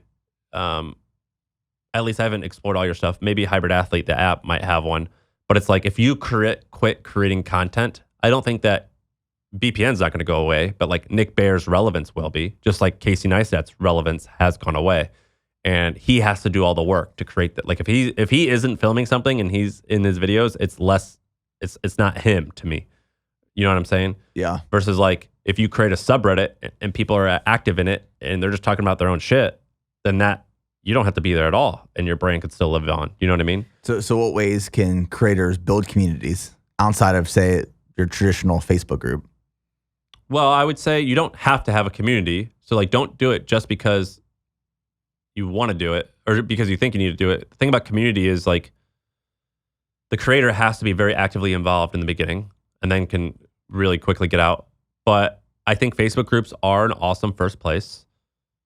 I used to think Slack was horrible for building communities. Now, if you're building a professional community, I think it's the way to go. All the young kids for like anything Gen Z related use, I don't even know what it's called, Discord.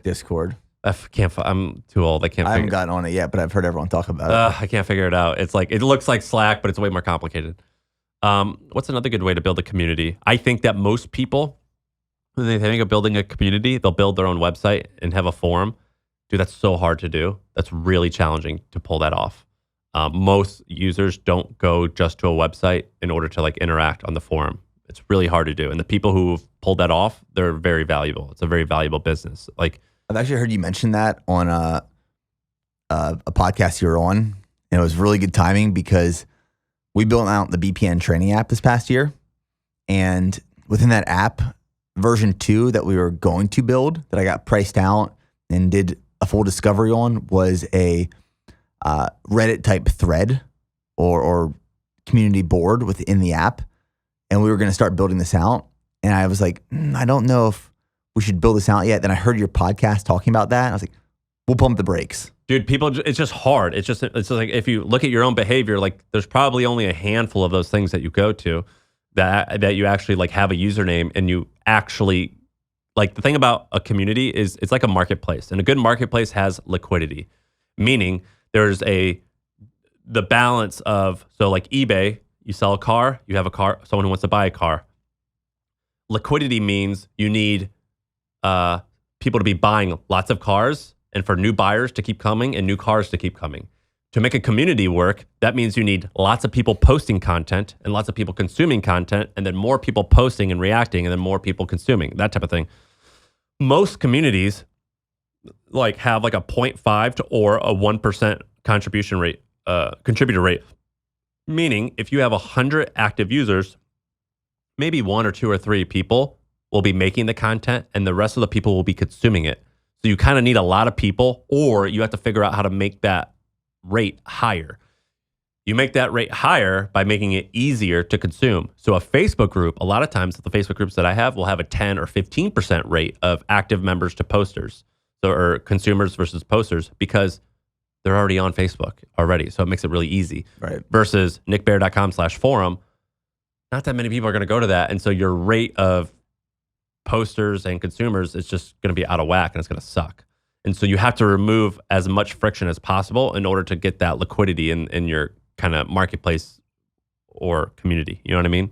So I guess the argument is like, there isn't necessarily like you need to build an audience first and then focus on building a community. It kind of goes back to the same thing of, should you bootstrap or fundraise?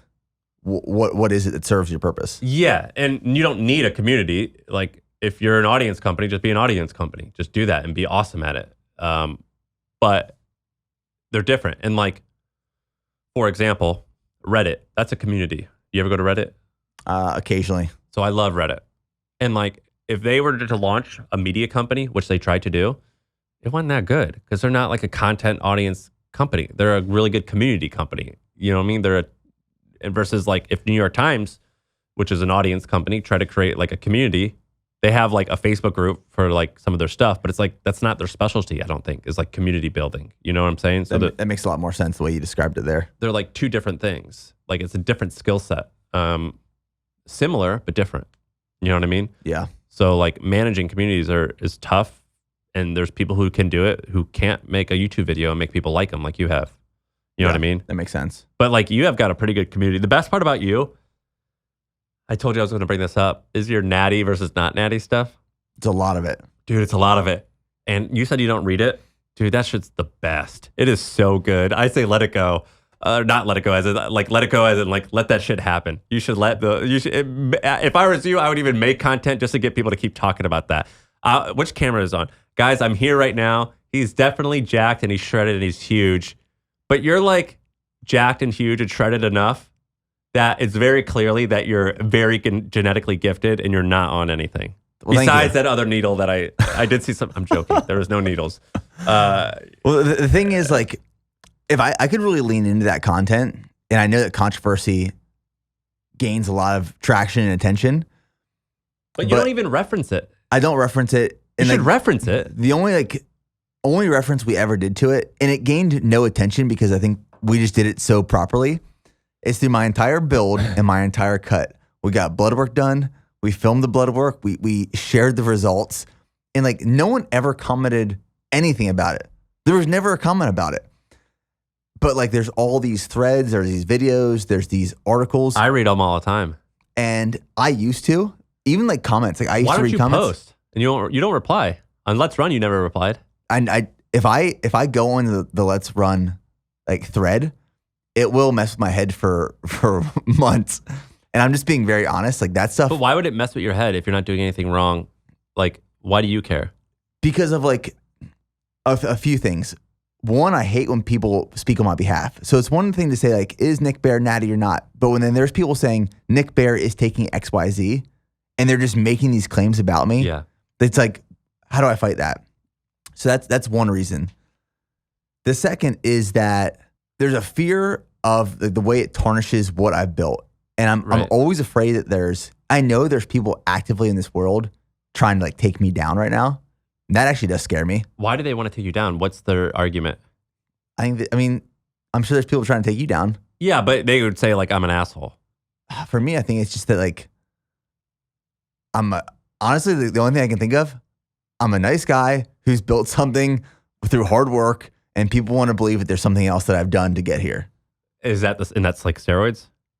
That or like anything else. They're like, there's always like just comments. Right. Okay. You know, like there's like people are always looking for like. You just don't have like I've talked to a lot of people who know you and everyone says, dude, he's so nice. He does all the right stuff. And like maybe there's been times where you made business decisions that were only mistakes, but like I've never heard anyone actually say anything where it's like, dude, that guy's not real or like he's not really actually strong or like everyone I've talked to says like, dude, he puts in the work, he eats well. Like everyone says that I've talked to about you. And there's probably been 10 or 20 people. Yeah. I mean, my only assumption is that like, you know, I've chosen the hard right. I say this all the time. I've chosen the hard right over the easy wrong for the last decade plus of my life. And I think people are just looking for, well, where's the hole? Like, where did he mess up? Where did he go wrong? Yes, I've made some poor business decisions. And those are just mistakes. I've made mistakes, but like nothing intentionally destructive along the way. I wasn't referencing anything, by the way. I was just assuming you've made a business mistake. Yeah, I've made plenty of business mistakes. But I think it's one of the reasons like I don't allow myself to read the comments or go on these articles and these threads or watch the videos is for me, I already know what they're going to say. So what win is there to like soak up my energy? And I just don't want to put that in that mind space. It's really easy to say like, oh, just don't let it affect you. But for some reason, it still does for me. Well, when I first started following you, I was like, oh, this guy has to be on steroids because he's so big. And then I saw your dad and I was like, oh, this guy, look at what he's come from. Yeah. And then I saw that there's this other guy who kept seeing your videos like, oh, that's his brother. Oh my God, look at that guy. That guy's an ox. Like you guys, you could just, there's genetic freaks out there and they exist and you guys are that. And then I got to know you in your videos and I'm like, dude, there's no way this guy does anything that is like even borderline ethical or unethical. Like it's very clear. You could watch 5 of his videos and you understand like what he stands for. Yeah, there was this guy who sent me a message on Instagram the other day. And he said, hey man, like I'm training the exact same way you train. I'm eating the exact same way you eat, but I don't look like you. Tell me the truth. What are you on? I'm like, dude, you're neglecting 2 very important things. One, the time in which like you have to train and eat a certain way to get to a certain point. And 2, genetics. They're real. They're so real. Some people will train their ass off for years and eat the cleanest diet and make like very small progress. You're going to make progress regardless, but like very small progress. Then there's people who can start eating right and training heavy for 6 months and they turn into a different person. And then also you had a guy, one of your videos you ran, I think he ran a sub 5-minute mile with you. I forget exactly. Mitch Amons. And then did he also like squat 500 pounds? Oh, sorry. That's Adam Klink. Yeah, he works here. Yeah. And like, no disrespect to Adam, but like you are more of a bodybuilder, like looking guy than him. And he outperformed you. Yeah. Like it just falls differently on some people. You know what I mean? It's the same with me. Like I was joking with you that when you were at your weak point and I was at my strong point, we had almost the same numbers. You were still a little bit better.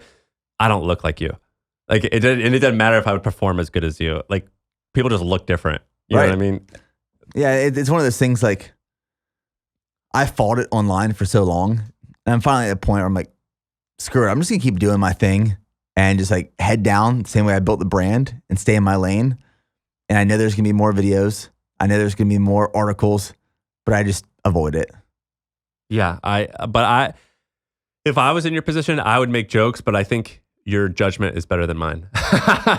You know what I mean? I think your judgment is better than mine. But then once I saw your dad do that 6-minute mile and he looked the way he looks, I was like, oh, this dude just like, he was just born. I've never seen your mother. Did your mother pass away? She passed away in 2019. I'm sorry. She was also like great shape. My mom was running like 5Ks weekly before she got sick. And what's your heritage? Do you know? I think there's some German roots in there. Just white though. Yeah. That's what I say. There's nothing special. People ask me, they're like, oh, I'm just fucking white. I'm Midwestern. My wife is half black, half Jewish. And so our kids are going to be white, black, like Russian Jew, a little bit Italian. And I'm like praying. I'm like, this kid's going to be an ox. This is going to be a superhuman because we're going to have like a little bit of a little bit of everything. And I'm just like praying for that. Like I like joke with my wife. I'm like, our baby, like, you know how like bulldogs are like, always have issues, but like a mutt is like will live forever and they're healthy. Yeah, that's what our child's gonna be. We want that mutt. We want a nice, diverse, genetically diverse kid. Is that part of? I'm assuming you bought the ranch after the acquisition. Every time someone sells a company, they go through a little bit of a crisis where they're like, "What do I do next?" And they think probably A, they'll be successful at everything because they were successful at this, and B, like, what's the point? I should just What should I do? So I wanted to get into Airbnbs because I like them. And I always like wanted to own a lot of land, partially because in case the world ends, I want a place to go. And partially because like I associate that with like what a man should do is like own land, which are both kind of flawed thinking. So I bought this place in Fredericksburg, Texas, marathonranch.com. I was going to make like a fitness hotel. Then I bought this place. It's like 20 acres. It's really beautiful. And I realized that I hate real estate. It's so boring.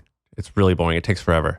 Like you have an idea and it takes like 6 months to see results. I went through a phase where I was like, I'm going to get into real estate. Dude, I thought it was like the greatest thing ever. I'm like, oh, you guys do that because like you have patience and you're good at spreadsheets. I do this other shit because I don't have patience and I'm good at computers.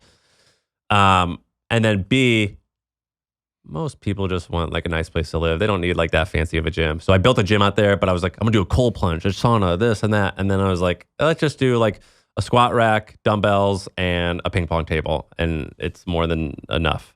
And so it's beautiful. Yeah, it's cool. You've seen the site? Yeah, I was on the website going through the gallery. It's beautiful. It's cool. And so it's doing well.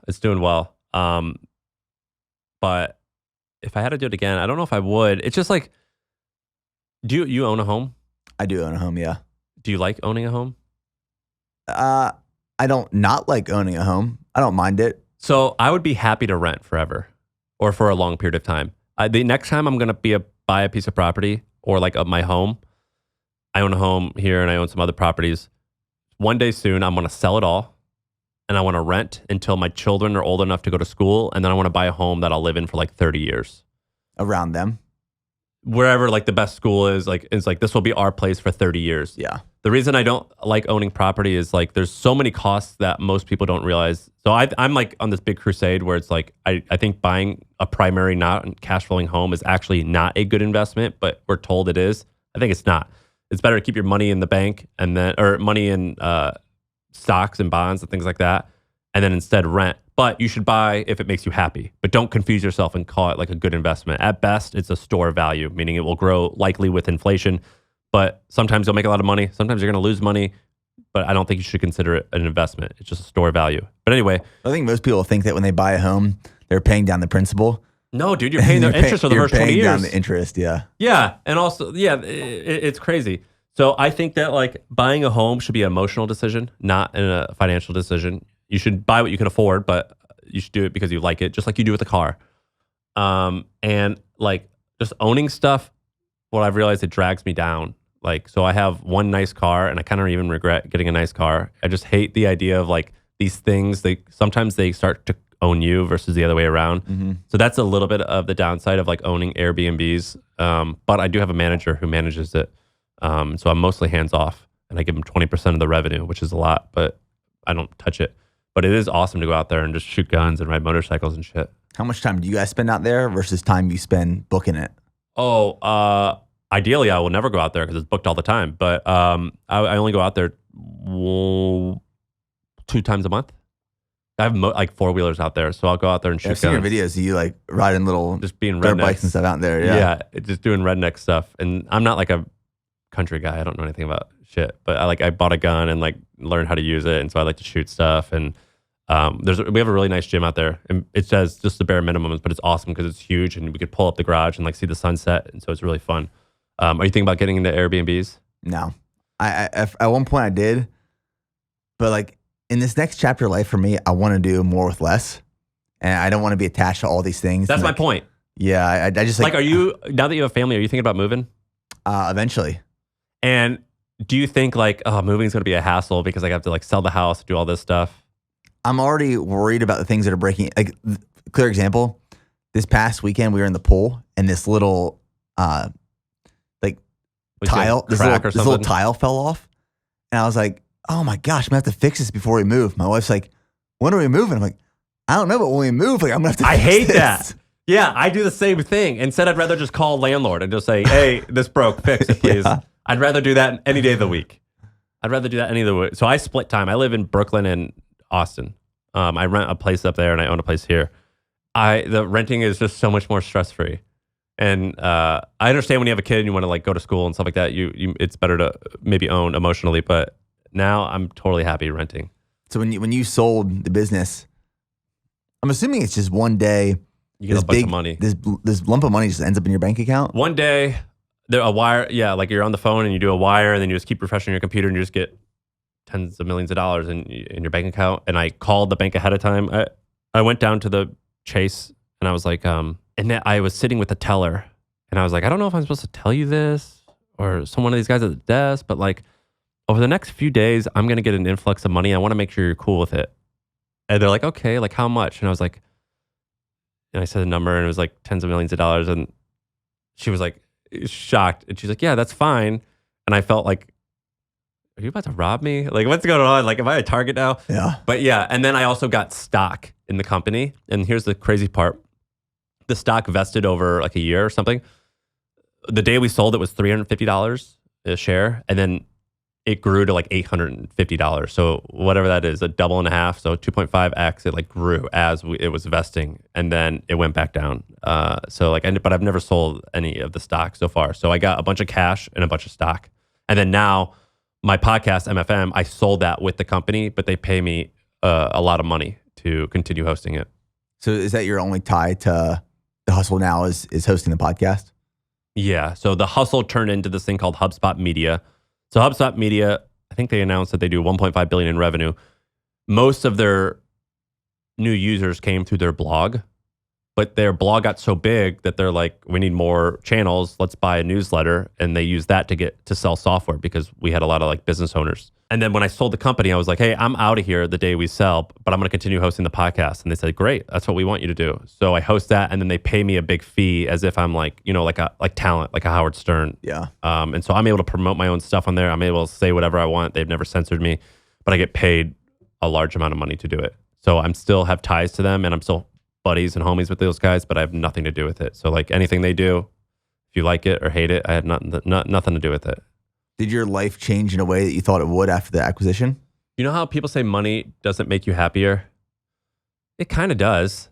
It does. Like people say like, well, you still have problems. You don't have any money problems. And I'm like, yeah, but that's all I had was like money problems. Like I would like not pay on the bus sometimes. I didn't have any money. Like, so the fact that like I can like have really great healthcare, or like I could just call someone to come over and like work on a thing that's broke and I don't have to do it. Yeah. So that made me feel way better.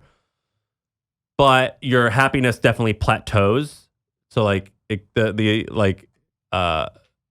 like you get paid and you have this like dopamine hit, and then you go right back down to just a little bit above where you were before, if that makes sense, I think. Mm-hmm. Humans get used to shit real fast. I mean, have you ever heard of how like someone got their leg amputated and like 6 months later they're back to where they were before in terms of happiness? Like we adapt super fast. And so you get used to everything really quickly. Have you ever read the book, The Molecule of More? No. What does it say? You always want more? Pretty much. It's like all about dopamine and how dopamine controls our lives and addictions and wants. I saw you reference it before. Yeah, it's a really good book, but what's the takeaway? Is there a cure to this, or is the answer it's never enough? I think it's just being aware of like what dopamine in the brain actually wants us to desire. And there's certain things like they explain it like kind of similar to what you just described. Like say a cheeseburger, for example. Like say you're on your diet and you're really strict on that diet, and someone puts a cheeseburger in front of you and your dopamine goes nuts. Like you desire that burger so much. You take a bite, and that first bite is amazing. You're just like, holy shit, this is so good. And with every bite after that, you get less dopamine released, and like you have less enjoyment. And then by the time you're done with your burger, you're like, shit, I just cheated on my diet.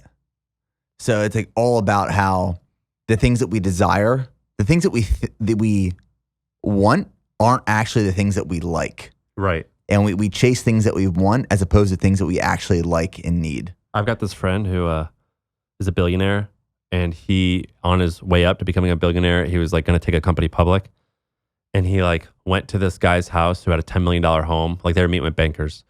And the guy in the $10 million home was like, yeah, this little shack, it's pretty nice. The guy down the street's got a $30 million one. He was like, what? Are you kidding me? And then he like goes to like this guy who's got like a $50 million, or no, he went to a guy's house who was worth $500 million. And the guy was like, it's pretty great. I got most everything I need, but can't afford a sports team. And then he went to another guy's house who's worth $5 billion. And the guy was complaining about like, yeah, but I don't have Amazon. I didn't start Amazon.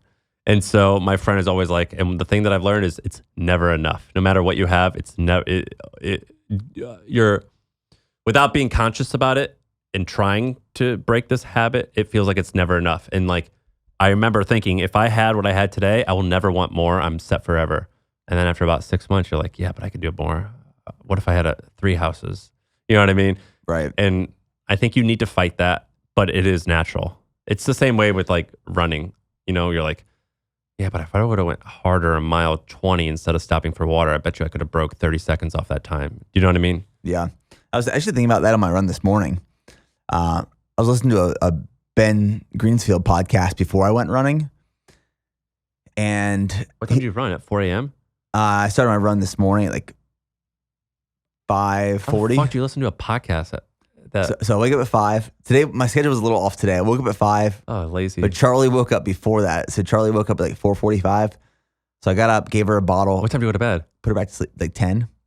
Okay. So she woke up early, which gave me like an additional 30 minutes to drink a coffee and listen to some podcasts before I went running, because I wanted to go to the bathroom before I started my run.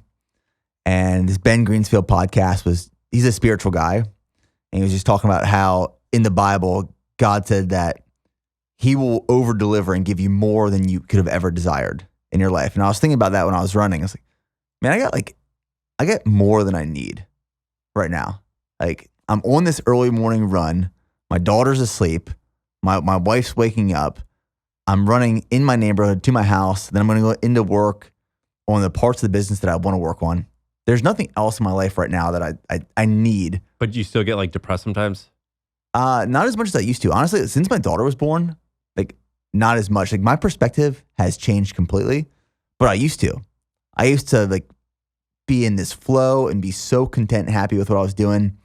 And then I would see one of my competitors growing faster. But I used to always look at what other people are doing. Like comparison is the thief of joy, right? But ever since my daughter was born and I've had more clarity into like what I want and what I need, this morning was one of those mornings where I was just thinking, I got everything I need. Like I'm pretty happy. But that might change tomorrow. Right? Like there's ebbs and flows. There is ebbs and flows. Yeah. I mean, for sure. I mean, I always think, I'm like, well, if I get this, I'll be happy. You hit it and then it's pretty sick and then you go right back to normal. Right. Small celebration and then like back to baseline. 100%. That's what I think. Well, Sam, man, is this going to be a good pod? This is a great pod. It's like we covered a lot. I want this to be the best pod. I've listened to Ryan Hall. I've listened to who else did I tell you? Nick Simmons. I've listened to Ken Rideout. What else? I can't be better than them because Nick and Ryan are Olympic medalists, I believe. Ken is just hardcore. Badass. So I can't outstory them, but maybe somehow we can outvalue them. I mean, there's a lot of value to take away in here, and I think why I was really excited for this conversation is, you know, watching you step down from the CEO role and then build the business and sell the business, and then identify when I posted from strength to strength. When you identified that, I was like, all right, founders get founders. No one else called you out? No, no. Founders, they get founders. Like our CEO, Kat, she was a founder of a business, and like that's why we get along so well. She co-founded Mush Overnight Oats. So she just like gets the struggle. She gets like the hard time. She gets the emotional roller coaster of which it is. That is a huge company, right? Yeah, it's a massive company. Yeah. But I think this was a really good conversation. Appreciate it. That's a wrap.